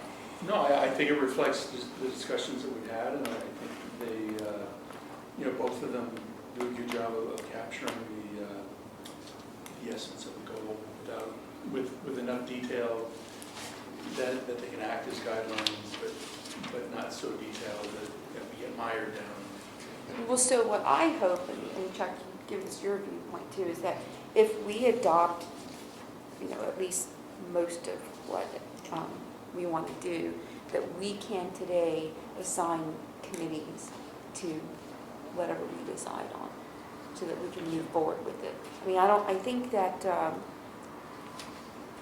I think at least for my recommendation, I think I have that. For my recommendation 2, which is to discuss and recommend which goals and parties will go to which standing committees of the fire board. Robert? If I could make just a suggestion here Yeah. during the process. I think that first we should agree and establish the theme. If the themes are pretty much the committees, I think at first Say it again, the themes of the what? Or pretty much the committees. are the committees. Well, there's a list of themes, but they're not the committees, so I'm confused about what you're saying. Well, show me what, I missed it then. So, on yours, Chuck, I assume right here, first page, ad hoc committee, you talked about themes, and you got emergency services, community safety preparedness, planning for the future, physical responsibility, employee relations. Is that not a theme you talked about? Those Or were the something different? themes, yeah. Okay, right. I hadn't made the jump to the committees, but I can see how you could do that, because there's, Well, in the report that we got from Stu, and what we had on the board, we looked at each one of these goals would fit into a particular we call them themes at the time, but it pretty much was a committee, because I think when it came back to us, it had the committees. For example, succession planning was one of the goals, and it was assigned to the Human Resource Committee. So that's why in my head I assumed that it would go, because if we're going to assign any of these goals to somewhere or some entity or some committee, Right. we have to identify it. And so my assumption was the themes were the committees, because it's employees' relations, I assume that's human resource. Fiscal responsibility, I assume that's the finance department. Planning for the future, I assume that was strategic planning. Yeah. Safety, community safety and preparedness, I assume that was the E-Prep committee. It could be wrong, because he had emergency services, which there is no committee, maybe those two can be combined. So establishing that first, I think, would probably be, so we all know which committees. It may be another committee emerging here somewhere, I'm not sure. The second step would be to examine each goal for, assign each goal to a theme or to a committee. Third would give a priority to each goal, because if there are 5 goals in one committee, there needs to be a priority set. And if the committee is assigned to look at each one, set the priorities, I think it would help give guidance to the committee, as well as understanding by the board of what the committee is working on. And then, because we have to put some time frame of when some of these things are going to come online, because some of them may not come online this year. They may be looked at, but I think the completion on some of them may take a while, maybe a year to kind of complete. And then lastly, it would be just making a reference to the board, just referring the activities over to the committee to get things still working on. So yeah. So you said that you thought that ours were different, and I'd Well, love to hear what makes you think that. Well, I thought it was going to come from the ad hoc committee I mean, as we didn't one have time to. as one body. So I was trying to go back and forth to see how, because Chuck made some recommendations about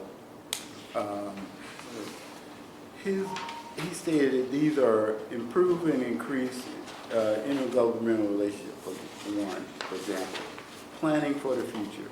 And then he mentioned 2 short-term goals. So 2 short-term activities. One, to continue meeting with constituent agencies, initiate discussion with water provider. So I'm not sure how, are those recommendations that will come from, it's coming from Chuck to the committee? Do the committee come up with their own steps of action? How does that work? Because it seems as if Chuck is saying, here's the goal I want you to work on, committee, without any mention of whether the committee should be coming up with their own set of goals. That's what I'm not Yeah, sure. I see what you're saying, because in that, I don't think we thought about that, quite frankly. I mean, I wanted to have mine more open-ended so that we could actually have a board discussion, which is probably why I didn't have as many action verbs in my memo, but rather topics that we can look at and say, okay, well, we want to look at this, we want to look at that. You know, I didn't want to tell the committee what to do, and I don't think that's what Chuck is doing either. So maybe it was just a style. Let me say, it was a issue. mixture of two things, Robert. In some cases on the whiteboard, there were some notes, and people had said, we ought to be talking to the water companies or something. So that was a note there. I'm not talking about, well, you're getting into the specifics. I'm just saying the specifics you wrote are direction for the committee.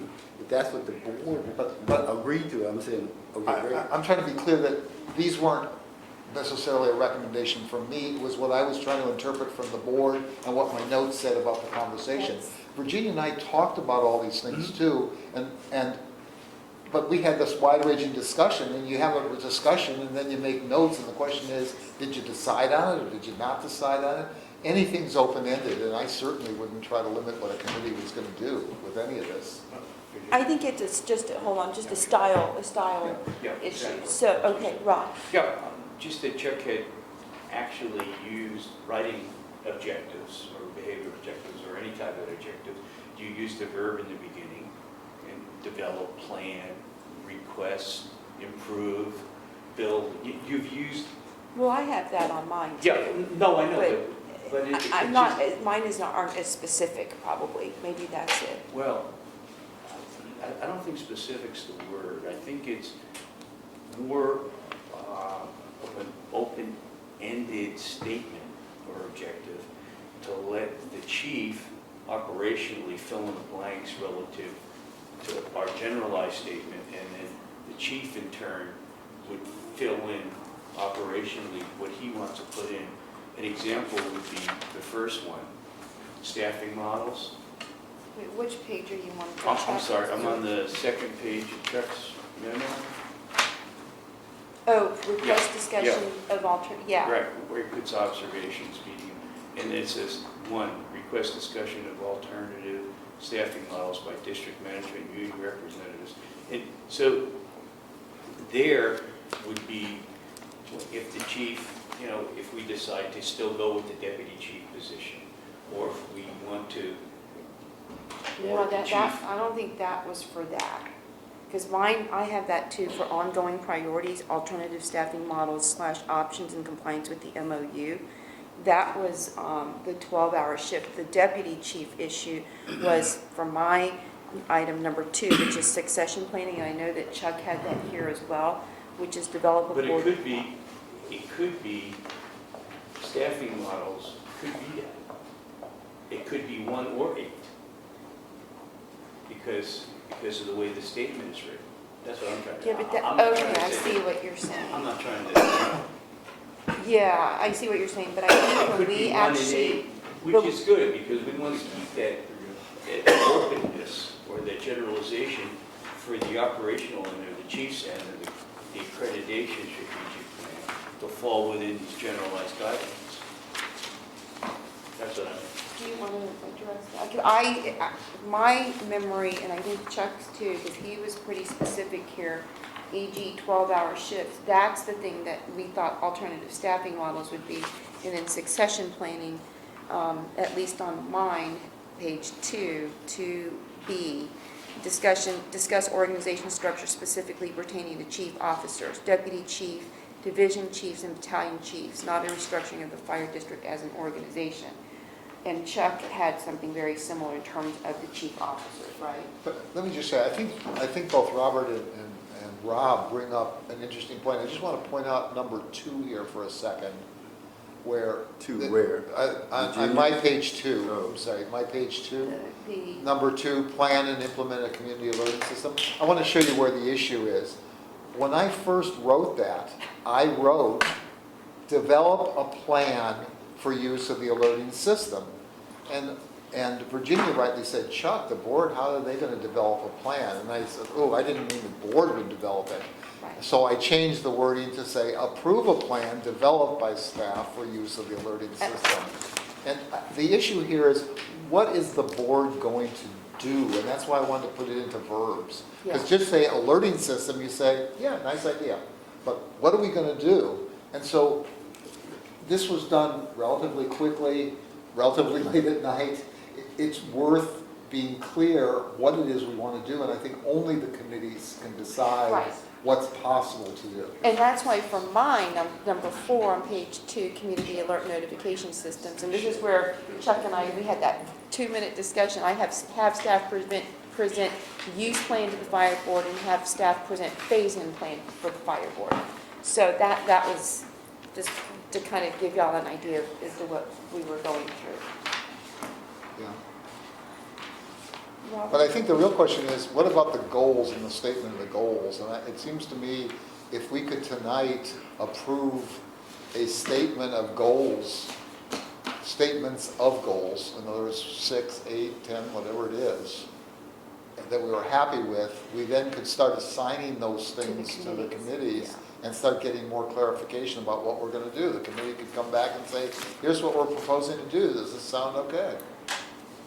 Yeah, so our recommendations are similar, but I think that, I mean, basically it's just like what Chuck just said.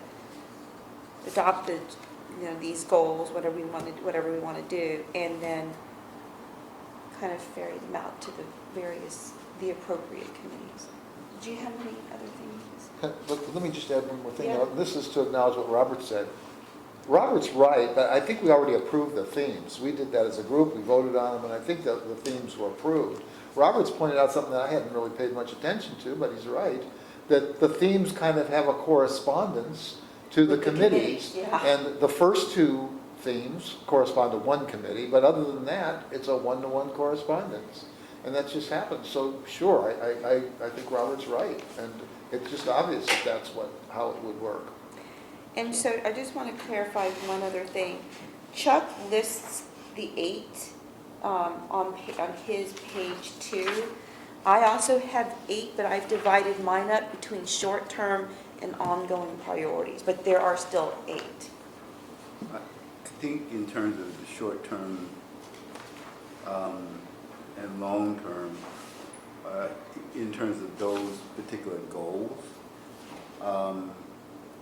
probably once it gets into the committee to kind of look at it Discuss, yeah. and discuss, I think you should have the committee, based upon people that's there and what is asked to look at, can kind of assess, prioritize those, and then put it in a short or long term, because it'll be pretty clear to us once we start talking about it, what's going to be short term, what's going to be long term, I would think. So the recommendation would be to, let the committee put everything in the committee that we think, and then let the committee throw it out. along Well, with the chief kind of assess on that. I would agree with that, but I do think we should, how do we want to move forward? Do we want to approve these 8 things, and they're very similar? And then also, once whatever we want to approve is approved, then we should have the discussion and point out which committees they should go to, which I don't think is going to be as difficult as it might. Let me say, when we're saying approve, we should take out anything in italics and say, we're not approving the italics, we're only approving other kinds of things? Yeah. Because we haven't had that discussion. Yeah. Well, yeah, I see think, what- for example, if I hear you correctly, you're saying that, for example, in yours, Chuck, you got item number 6, build a multi-year model of district financing, including both operating and capital funds. It's under the fiscal responsibility. Then you have your short-term, I guess, goals you have here. So the actual goal is to, Number 6. Yeah. Just build, and if it's build, or look into, or examine, or just whatever, a multi-year model of district financing, including both operating and capital finance. That's the goal. Yeah, Rob. Yeah. Virginia? Yeah, Rob. Yeah, I agree with Robert that the actual statement is great. You know, plan and implement a community alerting system for disaster communications. These short-term and long-term, I think those are things that the individual committees can build on. But I think 1 through 8 with the actual statement that you did, I think is fine. That's my 1/5. So it's a matter of merging the two, what you did and what Chuck. I mean, I think they're pretty Do we need to add similar. one more statement, Virginia, from yours then, if we're going to use Chuck's? Do we need to add Well, something? ours are really not that different. I have the same verb, Rob. I have codify financial constraints and commitments and develop and build a financial model for operations and CIP. It's the same kind of thing. So like I said, I just divided mine between short-term and ongoing. I mean, we both have the same number of goals and priorities. So I did not, I mean, I don't care what we approve. I just think that, I think mine is probably less specific, but Well, I'd like to make a motion then. okay. Well, wait, so Jim, do you have anything I'm to sorry. say? Because Yeah, just on Chuck's, right up page 2, the bottom there, number 8, develop a plan to replace the fire chief. You know, I think, are we talking about succession planning? I mean, is that broader than just the chief's position? Well, The so- Deputy chief, the battalion chief is. So look at my number 2, Jim. Succession planning. You guys community safety? No, my number 2 on page 2 from my memo. Yeah, I'd like to see more of a hybrid there for number 8. I think the goal is to do, you know, succession planning. It's broader than just focusing on the chief's position. Well, I mean, he does have discussion management structure, including deputy But we were chief. saying that those things. Yeah, those are drop, would- if those drop out, Oh, then I I think we see. lose it. No, So, we won't. let me- You think we'll which lose one? it? Well, Chuck suggested that anything italicized would be. Yeah, when we drop, we get rid of it, let the committee deal with it. In other words, what we would approve would only be the non-italicized stuff. Oh, So I would suggest, you know, okay, Chuck's I'm number 8 becomes Virginia's number 2, or Okay. there'd be some kind of. okay. I mean, literally, No, that's these are just a pretty Develop similar, a yeah. plan involving succession planning relative to the senior staff positions or something like that. Yeah. I mean, Jim, let me just be clear here. I wasn't trying to advocate for either thing here. When we talked about it, and somebody brought it up when we had the planning meeting, somebody says, we need to plan the new fire chief. Yes, yes, yes, and that's how it got on the board. I was trying to make sure that I recorded, That you captured. That we this- I captured it. Yeah. And I agree with you. I think we should be doing the other stuff too, but that wasn't really on the plan until the consultant added some stuff. I mean, given our, you know, discussion on the front end of this meeting, Yeah. you know, I would suggest. That's why I wanted to have this discussion on this issue now. Yeah. I would suggest that we make number 8 a little more comprehensive to include succession planning. Well, okay, so As do you defined want Well, to? you could just add that on and say We to could replace just the fire say- chief and do succession planning, management, Or management we could succession just- planning. well, I think aren't you talking about the same thing? You just- Yeah, we're the talking succession about the same planning thing. is for the fire chief position, not necessarily, and I think our earlier conversation was focusing On on the deputy the chief. deputy chief. And I think that in and of itself is a executive decision in terms of how those positions should be filled and bring the final, that proposal to, or idea back to the board, especially if it requires more money, the approval of funding, because it's so like, how deep do we really want to go as a board? If we want to go real deep, where we sit on the committee to interview folks, then that's a whole different other plan, a whole different other structure. versus a sense of understanding what the overall corporate structure is and how it's functioning. Because that can be a whole different meeting just to talk about what that looked like. So Jim, does It mine? can be one and the same. Yeah, no, I see what you're saying, Robert. But to get back to the actual succession planning issue, does mine capture what you were thinking? Yes, Okay, yes. But let me just be clear, fire chief search, here's my problem. Okay. That's just a series of words, it doesn't say what we're gonna do. And I think well, it the says- words underneath it, I'm not sure what the goals are.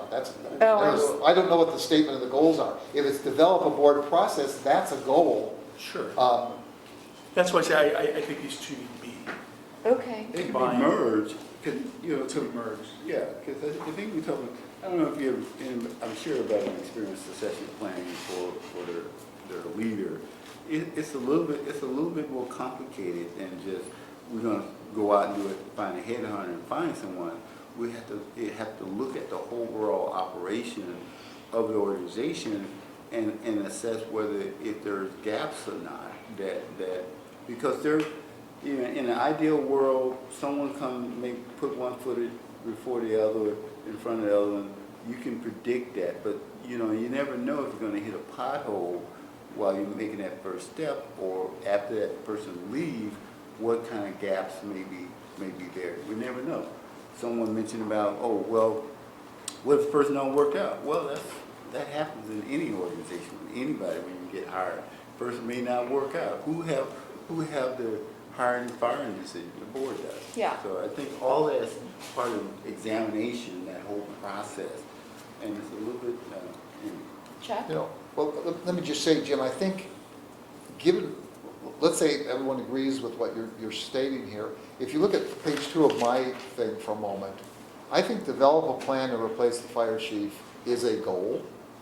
And I think at the bottom there, the short term, underneath it, the last lines that say, discuss management structure, including deputy chief and division chief positions, that's another goal. I don't think those are the same goals I exactly. agree. I agree. So Okay. it seems to me we could add that as even a ninth thing, rather than try to make it compound and confusing. And rather than be specific with deputy chief and division chief positions, I would suggest perhaps leadership positions to go down to even the at chief position, since we're discussing additional battalion chiefs. I have battalion chiefs in mind. Yeah. Back to the hybrid. Yeah. No, You know, would the never- other way to approach this is if we like what we see and we assign them to the committees, then the committees can take it upon themselves to merge the documents too. Could there be some more things in the committee Right. we started talking about? Right. Sure. This is just the starting point, but I mean, how do Rather you than feel try to about do that, it. Chuck? Yeah, rather than trying to do it now. Yeah, I mean, we've had this discussion going, and I think that we each know what the intent is.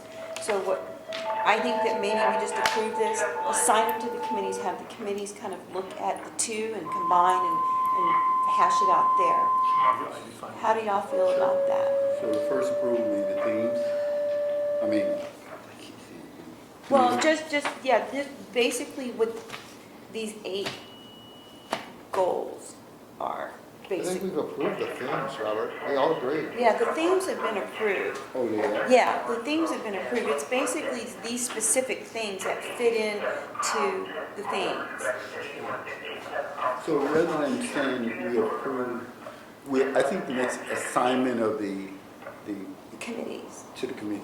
Yeah, so is Whatever there a you- motion to approve these goals and priorities? And I happen to divide them between short-term and ongoing, but they're basically the same thing.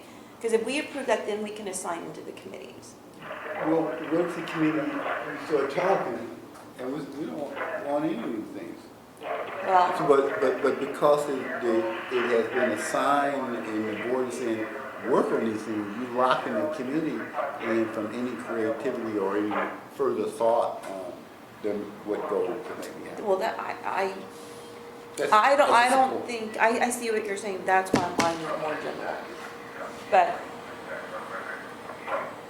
how do you think we should do, because I know that you and Jim created this idea of an ad hoc committee, and so I was like, oh my God, what was the intent of that, and I think that we tried to capture that You did. intent. I think you did. But what's the next step that The we're next- not getting? The next step is, from my perspective, is that we take this information, sign them to committees, all that's here, items. And approve everything at once?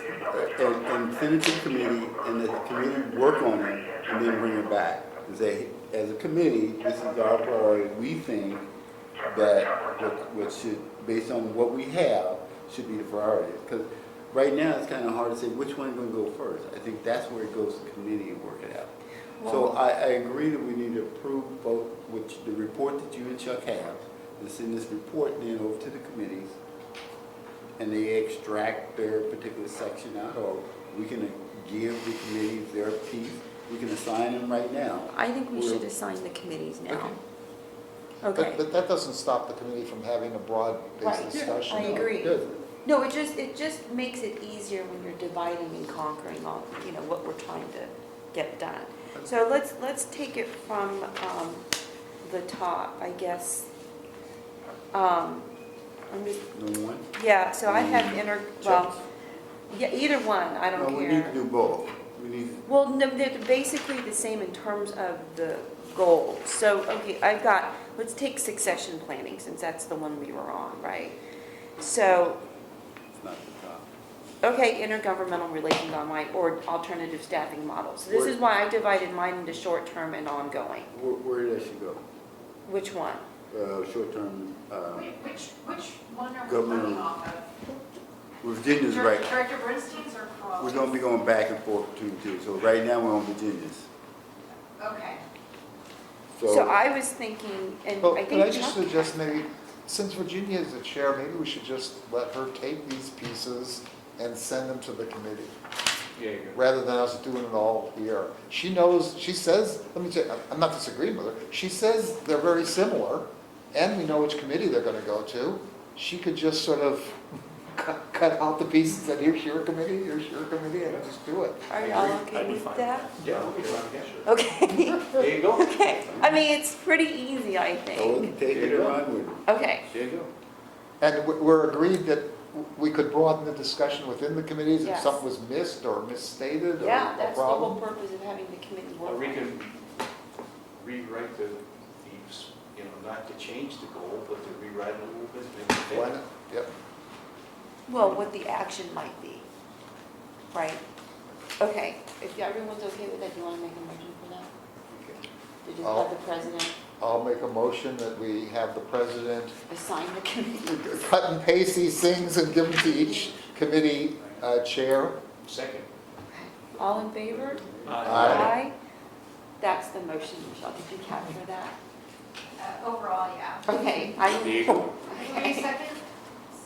Rob, Yes, so Chuck made the motion, Rob seconded it. Okay. Thank you. And thanks for all your work on this, Chuck, and to the HR committee for taking this process. Yeah, thanks to both of you for taking this Thank time. Yeah. That's great. A lot of work trying to. Nice job. Thank you. Okay, so item 11, reports and requests. Chuck, liaison committee reports, et cetera.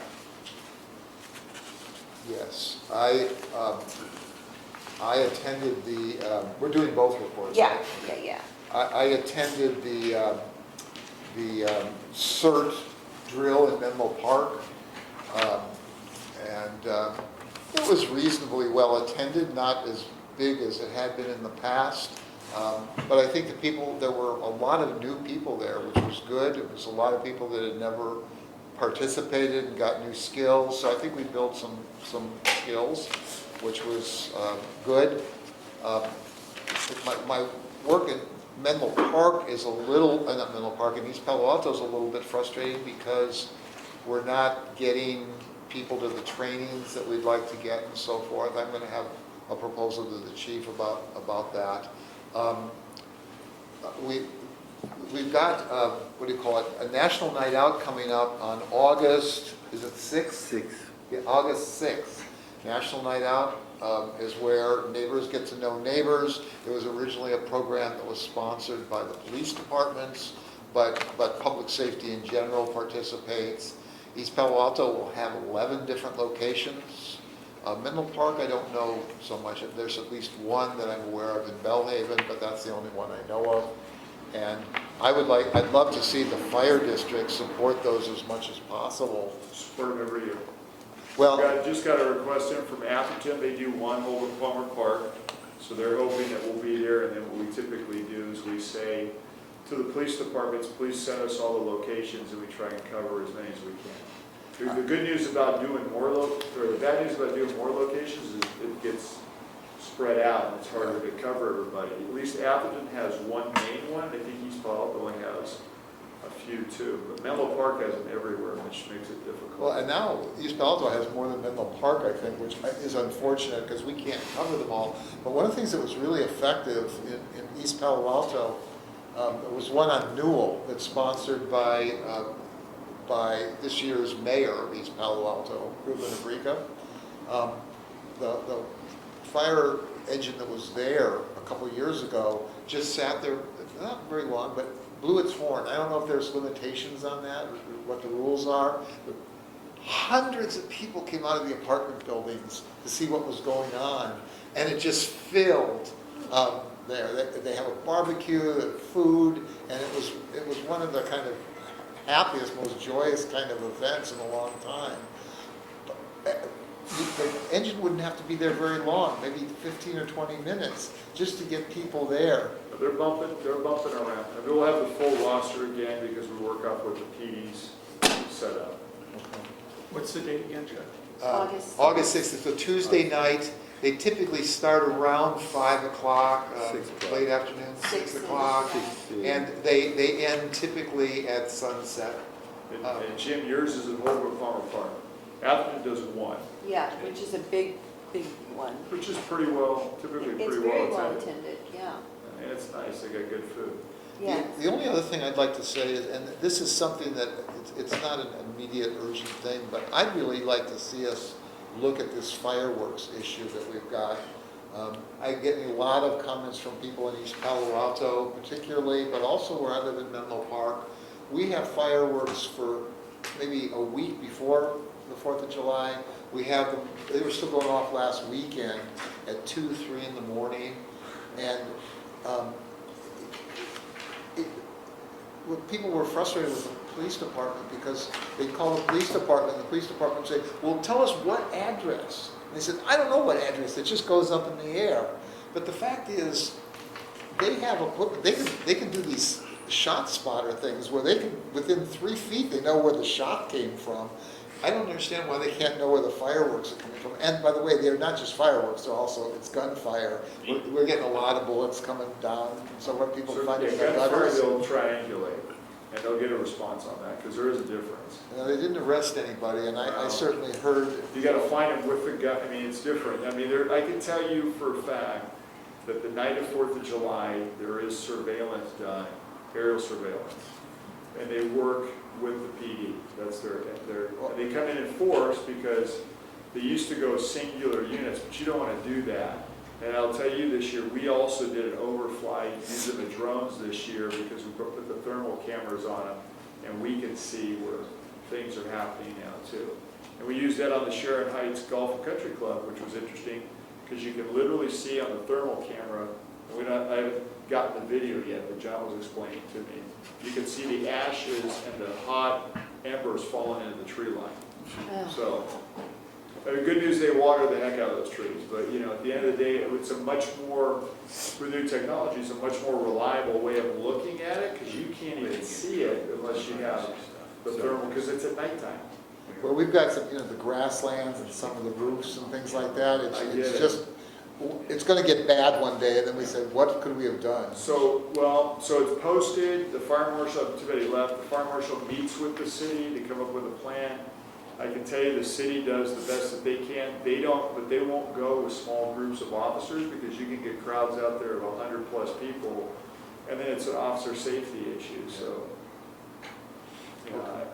It's gotten better, but it's still not good. Well, this year it seemed to get worse. And some of the fireworks that people have, they're professional quality. Good economy, lots of ground mortars. I mean, these are rockets that rival the things you see at the ballpark. Yeah, it's the ground mortars that's.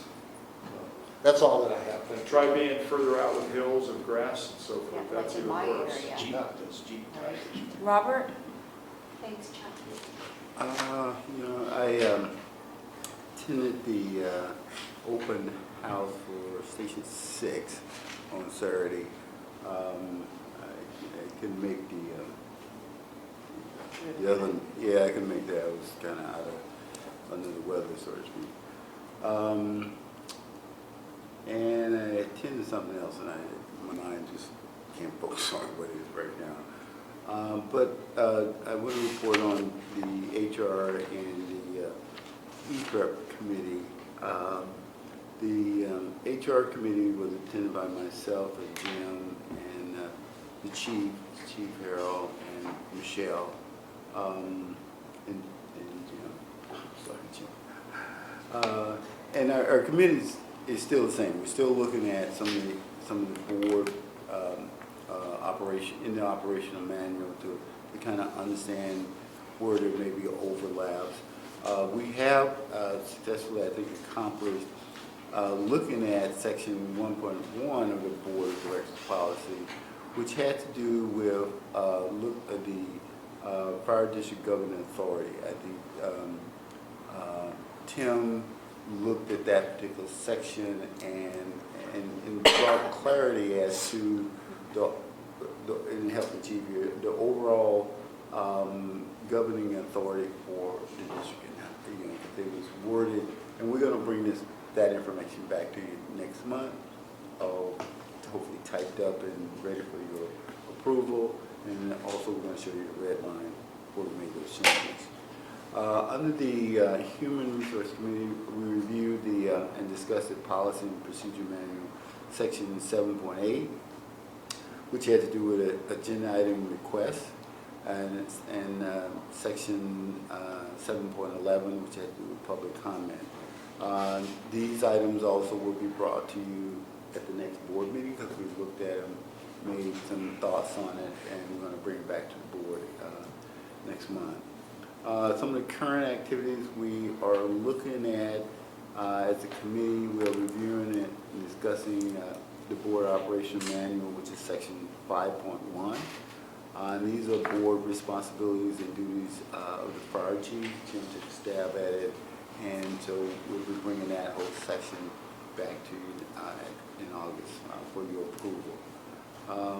And then what's in progress now, we, as a committee, we have reviewed and discussed proposed changes to the board committee's roles and responsibilities, which is section 4.4, and that's mainly bringing clarity as to how the committee, what the purpose of the committees and how they would actually function. Pretty much what we're doing right now is signing stuff to the committee, so the committee will have a charge. And so some sections, some committees have a limited scope and others have a much broader scope, and so we want to try to get it all working together, each committee functioning the same way. So we should be through with that at the next meeting, and we'll bring that to you as well. Moving on to EPREP, Rob, you're going to have to help me here on this one, that there's some good news for those that are following the CCM Advisory Board. Sorry, Sean had to leave out. The board met on July 2nd and decided to move forward with creating their own 501c3 with the financial fiscal responsibility still being in line with the school district. So the school district, not the school district, the fire district will maintain the fiscal responsibility for 501c3. They have also been talking with a third party, fiscal agent, and so it's that agent, and it seems like it's going to be a good, strong possibility. They may take it on. They may end up being that fiscal agent, and they would assist the group, the CCM board, in with preparing taxes, etc. Because that's the annual.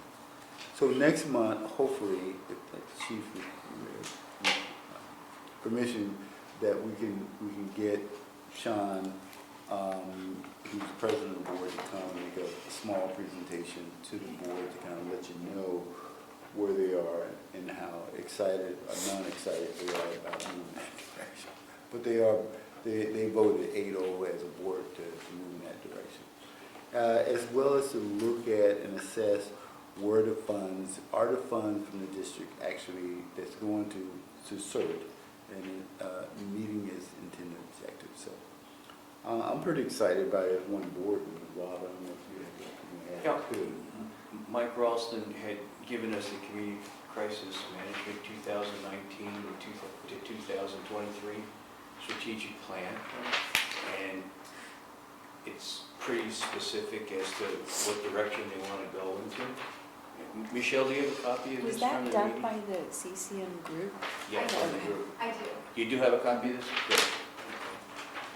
So that was enlightening, that they have a direction, that they're going. That's all I really have to add to the emergency prep.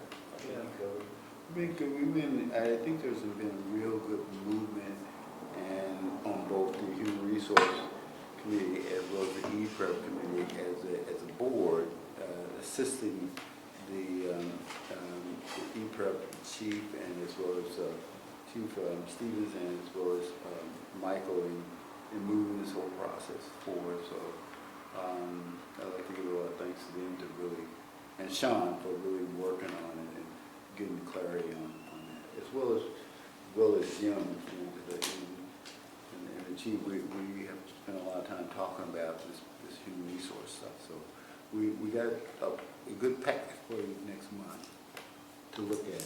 Hopefully, if you accept it, improve it, check it off our list. Could I ask a follow-up? Yeah. I want to just ask the chief. Yeah. With Chief Stevens' new responsibilities, will he stay involved in this? Yeah, just so well. Okay. Yeah, we're not changing that. I mean, again, our whole focus was the least amount of disruption. Okay. So, Thank you. focus that, I mean, why would we change it? It seems to be working fine, and, it's a continuity issue, so. Right, that's what I was concerned about. Yeah, first of the year, I can't guarantee Right. anything. Is that it, Robert? Yes. Rob? Joe, I want, Michelle, Chief, you did a great job in the Station 6 opening. Very nicely done. It's all Michelle. No, it's the guys that work there. It's true, the guys work there, Yeah. work hard, they put a lot of Yeah. stuff up. And the You made it memorial right. wall, I think, was a really good idea that the Not the done guys yet. came up with. Yeah. And then July 2nd, I went out to the Facebook incident, and I found out from the FBI weapons of mass destruction people that supposedly the device that they use in the testing wasn't the best to use. So they gave me the type of device and how much it costs, and I'll forward it to you. So maybe through your chief's meeting, you can have the hazmat group for the county. make Are we the- talking about the hazmat group, or are we talking about Facebook? Well, Facebook didn't have the equipment, nor did the hazmat unit didn't have the proper equipment until the FBI and the military came out. Right, yeah. So I'll forward you the specs of the device, and maybe you can bring it up in the chief's meeting. Wait, That you you mean for, intend. when you say equipment, you mean to determine what it wasn't, or was or wasn't, or in the mail room in Facebook, which? Well, when they had completed it, and the chief can explain it better, but when they tested them all, they didn't come up with the actual, I don't know, final test, what, till like 10 o'clock at night, chief, was it? Yeah, the last entry with the civil support team, with the more sensitive device, which I think you're talking about, the handheld that the CST civil support team has. That's a better military grade detection device, which is, we don't necessarily carry. So the hazmat team had a lower level device that didn't work as well I as mean, the what. county's hazmat team. Correct. Yeah. Right. Yeah. Because doesn't like Belmont have a one of them have the hazmat team. Yeah, so South that's City, consolidated fire. Yeah, consolidated, yeah. That is the hazmat team for For the the county. county, okay. Right, and equally, Facebook has, to Rob's point, Facebook's reevaluating their equipment, their protocols, their process, because, you know, nobody wanted a 14-hour hazmat, but that's what we got, so. Okay. And, you know, it doesn't look good. There's two ways to look at it, right? One way to look at it is, nobody got hurt. But the other way to look at it was 14 hours of not knowing, even though we kind of knew 2 hours into it that it was probably 90% not going to be a real That's what event. Chief Schaefer said, because of the way the individuals that actually first handled the package weren't as sick as if they would have been Yeah, exposed. they weren't sick Right, at all. So. they weren't dead. Well, Because it was sad. I'm not even going there, but, so I'll send you the specs and stuff. I'm sure Oh, there's John has all the plenty of information. critiques coming, trust me, Right. on all Okay. levels. And then I went to the Board of Supervisors meeting, and they recognized one of our board members, Robert Jones, for his service that East Palo Alto can do. And they gave a briefing on the high-speed rail, where they're putting a third track in, and they said that it's going to affect the North Redwood City area for response times now. The way our system is set up, I'm sure that's going to affect us if we have to backfill their fire trucks or Well, whatever. there's not going to be a rail crossing in Atherton. Right. So they're going to eliminate, you know, it depends on grade separation, height, all these different things that still have not been finally worked out. But, you know, what's coming is, again, it could be more of a bifurcation of the fire district, no different than Highway 101 with limited ways across, which will affect us on response times, coverages, movement, all the things that we're dealing with. From east to west side, could be there's a middle zone that has the same set of problems. So, you know, stay tuned. I mean, we've been talking about it for a while, but, you know, they're not wild about anything in Atherton being a crossing at this point. Who is they? Caltrain. That's all I have. Thank you.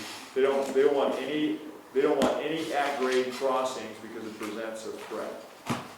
If they had their way, they'd get rid of it, and they'd have their fencing across so that nobody can, you know, commit suicide or drive across or create a risk to the train. I remember high-speed rail is a bigger accident. And then, of course, then you have the density along the railroad lines to fill the housing. I just shake my head. Jim? As Robert discussed, we, under his inspired leadership, I think have done some good work in the HR committee, and I look forward to presenting that next month. You know, this Station 6 opening was a wonderful event. I was impressed with how many retirees were there. It was fun to meet many of them and, you know, talk. You know, their pride was obvious, and, you know, they were very pleased to see the new station after so many years, and again, took great pride in it. And it was a fun event to attend and be part of. So again, kudos. Should have come on Saturday. It wasn't as fun, it was more chaotic. I didn't talk about Because there were that. kids everywhere. I mean, Which was hundreds. great. It was great. We didn't think we would have that many people, so having people everywhere people could go. Seeing them time was great. The next time I'm No, gonna it double was the good. coverage, because it's like, wow, I mean, we were there everywhere. Yeah. You know, flipping switches, ringing bells, you know. It was, okay, so it's my turn for the president's I'll talk about Yeah. that first. But I do want to thank the staff for all the work they did for the Station 6 dedication, and thank all the board members for being there. I thought that was a great event. I'm glad that Mayor Ray Mueller could make it, and Fran Dean, the chamber president, and she's actually on the West Bay Sanitary District Board, and Vice Mayor Cecilia Taylor was there as well. And And then the Almanac finally did an article. I saw that. And I saw that. it's painful, At least truly it's there. painful. So that was, I thought, a very good showing, and thanks Harold for, doing all Well, of you know, that. to Director McLaughlin's point, I'll tell you kind of an outgrowth that, I never envisioned, but it is deep. And that is that the retirees are donating stuff back. Some of it's ours, some of it's not. because I kind of know what was there. But, you know, what you don't know is there's, and I'll try and be brief, but when Rick Ty was the fire chief back in the 90s, he was notorious for throwing things away. And I'm not talking just paperwork, I'm talking badge sets, plaques, anything historical. It was terrible to see that. And so there was a lot of dumpster diving going on. There was people that were keeping things. So long story short, at a retiree event that I go to quarterly at Harry's Hofbrau, I want to say 4 months ago, one of the retired chiefs who 23 years ago retired handed me a box of badges. And it was the old style small, you know, Maltese cross, cap and breast badge.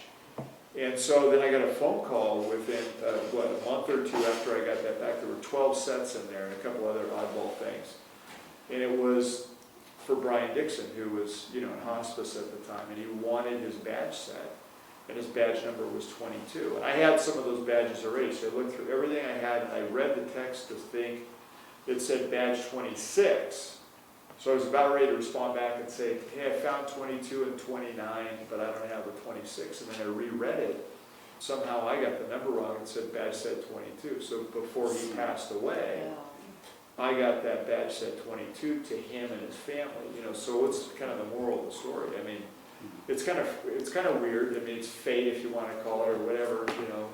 But it was interesting, you know, to get something back 23 years later would not have happened if it hadn't been that all these guys are buying into the fact that there's a place things can go and they'll be displayed and represented and they won't end up in somebody's collection or home or whatever. So that's been powerful. A lot of these guys are giving things back that disappeared. I mean, 12 badge sets. That's a lot. I mean, you could say, what was he doing with that? But you know, when he was here, like I said, the chief was just throwing stuff in the garbage can like it was garbage. And those were irreplaceable, right? Yeah. So, and he equally, you know, you don't know this, but he wanted to get rid of the old fire trucks, and if not, we park them outside because they shouldn't be inside the building. So there was a lot of egregious stuff that he did. Which, when you're looking for a new fire chief, those are all questions. Just saying, you know, you don't want that. And you know, Rick was a pretty brilliant business guy, but equally ruthless and reckless at the same time. So it's some brilliant things that he was involved with, but then there were other things that just, you know, pushed the organization in an angle where he didn't have a whole lot of support. So. Well, I thought that the museum was very nicely done, and I think the community loved that Really part of it a lot. Yeah, it was great. It was really great. And so thanks for doing all of that, and to Michelle and all of the personnel, fire personnel who were there doing, I know, making this thing work and making it a beautiful place to, you know, have this dedication. But going to the community event, which is the reason I missed the CERT event, because they were both on the same day. Right. But I was at the Station 6 community event the entire day. We had no idea what the turnout would be like, but it was consistent, like the entire, from, what was it, from like 10 o'clock to 2 o'clock. 2 or 10 to 3. I think people didn't even leave until 3. Coming in, there was one time you could just see all these strollers underneath the flagpole. It was actually kind of cute. So I think people loved just being able to stop by. The kids had a great time, and they just think that the fire station is a beautiful station. You know, so and we got a lot of compliments. Assembly member Mark Berman stopped by, which was really great. We had some other, I think at that time Betsy Nash, who was on the Menlo Park City Council, stopped by as well. And one of the board members for Central County Fire was there, and we had I think it was just a really great time. We had the Shake Alert demo for both days, but I think poor Alejandro had to do multiple demos at the community event because we wanted to show the other elected officials the system, and they wanted to see it, but they didn't all come at the same time. So we just, you know, tried our best to do what we could to accommodate. And then the LRAD system. For the dedication, but we weren't able to do it for the weekend. Yeah, exactly. But I know that Councilmember Betsy Nash, the Menlo Park Councilmember Betsy Nash really was impressed with the Shake Alert system, and she's interested in learning more about the LRAD notification system because Vice Mayor Cecilia Taylor has been talking to her about that. So we want to be able to, you know, So the get earthquake there. we had today, it was a 4.3 and now we're at a 5.0.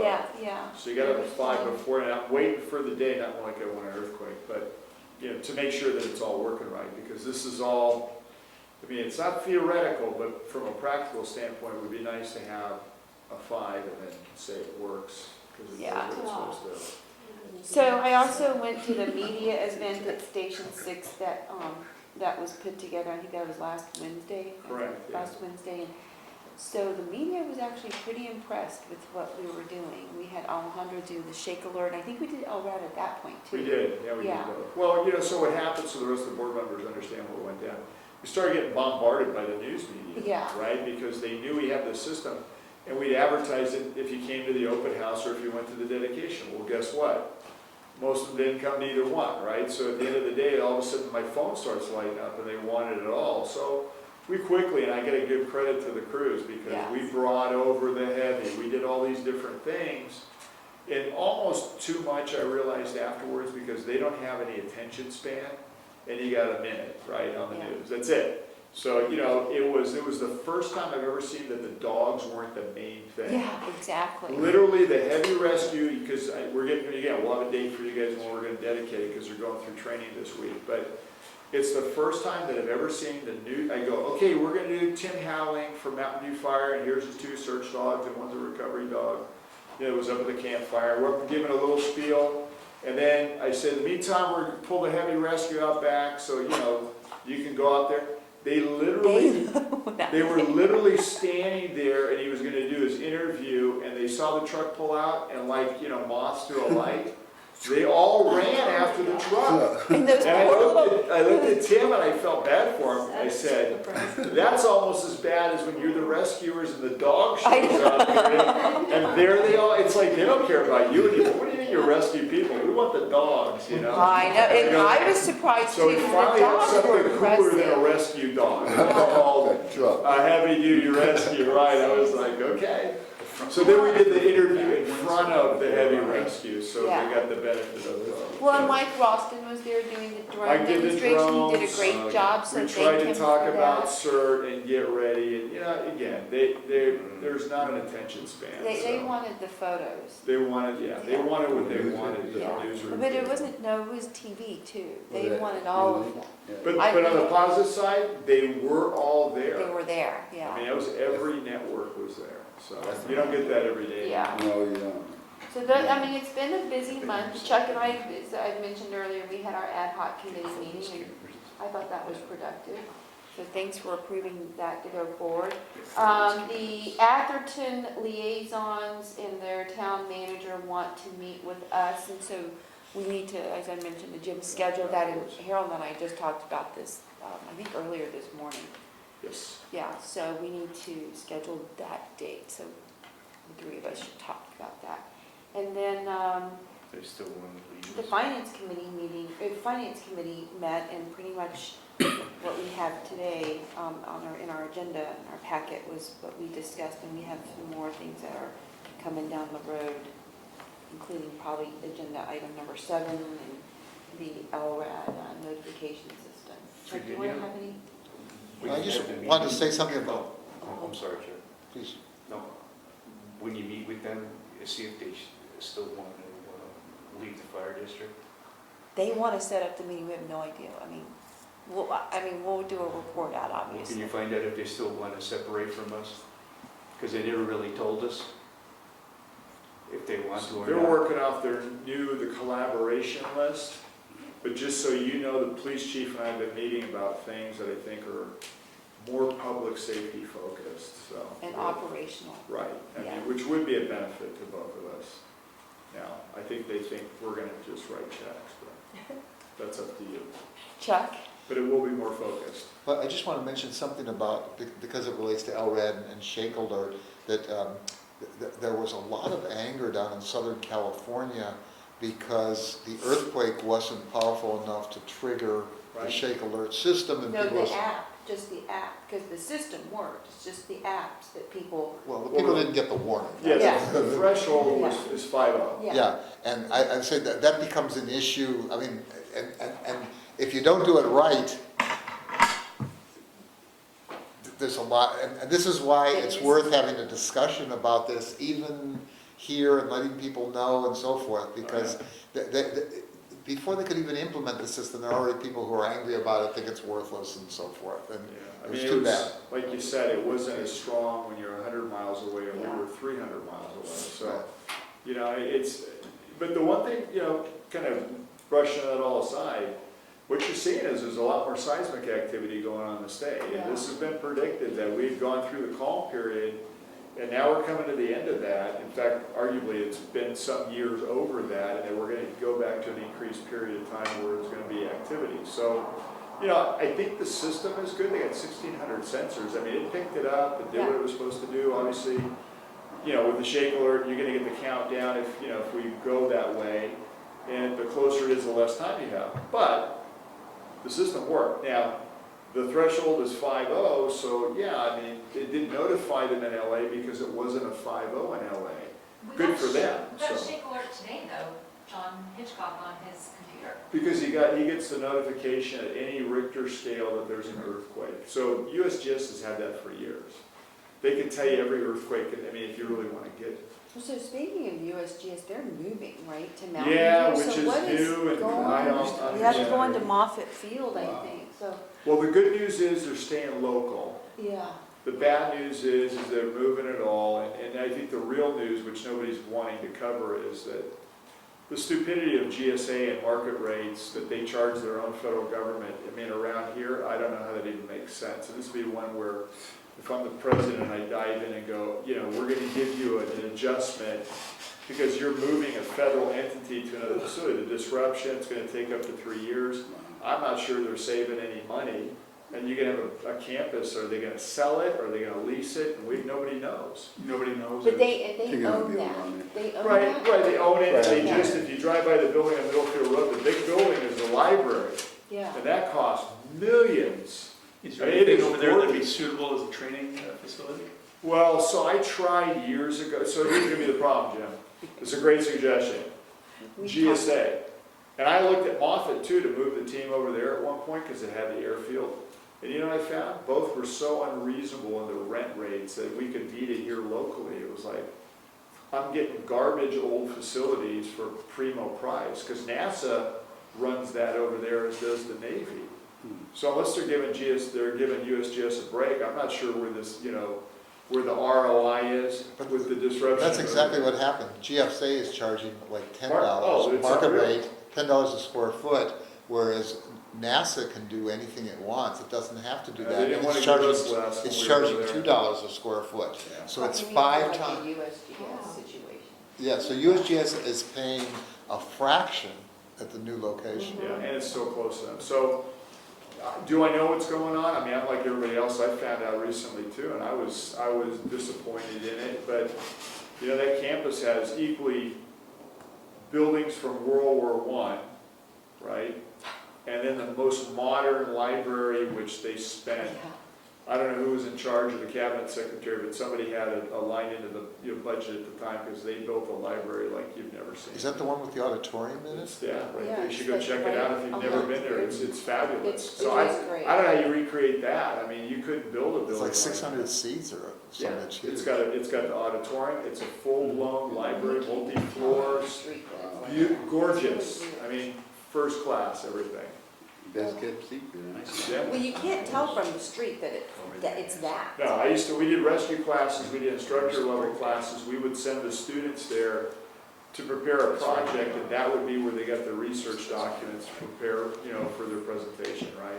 So we utilized them a lot back in the day for the, you know, those instructor courses. So we got to know the people over there and got to see what was in the library. And it's phenomenal. Yeah. I mean, it is one of the best kept secrets around, but that's why I say I don't know how you think it's a better deal, other than the rent. Price. But why wouldn't GSA just charge them a reduction? Because That's the insane part. We're gonna disrupt and move everybody for what? It's federal law. I know, Chuck, but you can change those things, right? Okay, so I have nothing else to report, so we'll go to public comment number 2, and I have no public comment card, so I'll close public comment number 2. Is there a motion to adjourn? So moved. Is there a second? Second. Okay, all in favor? Aye. Aye. So the meeting is adjourned Anybody for the public want to say anything? at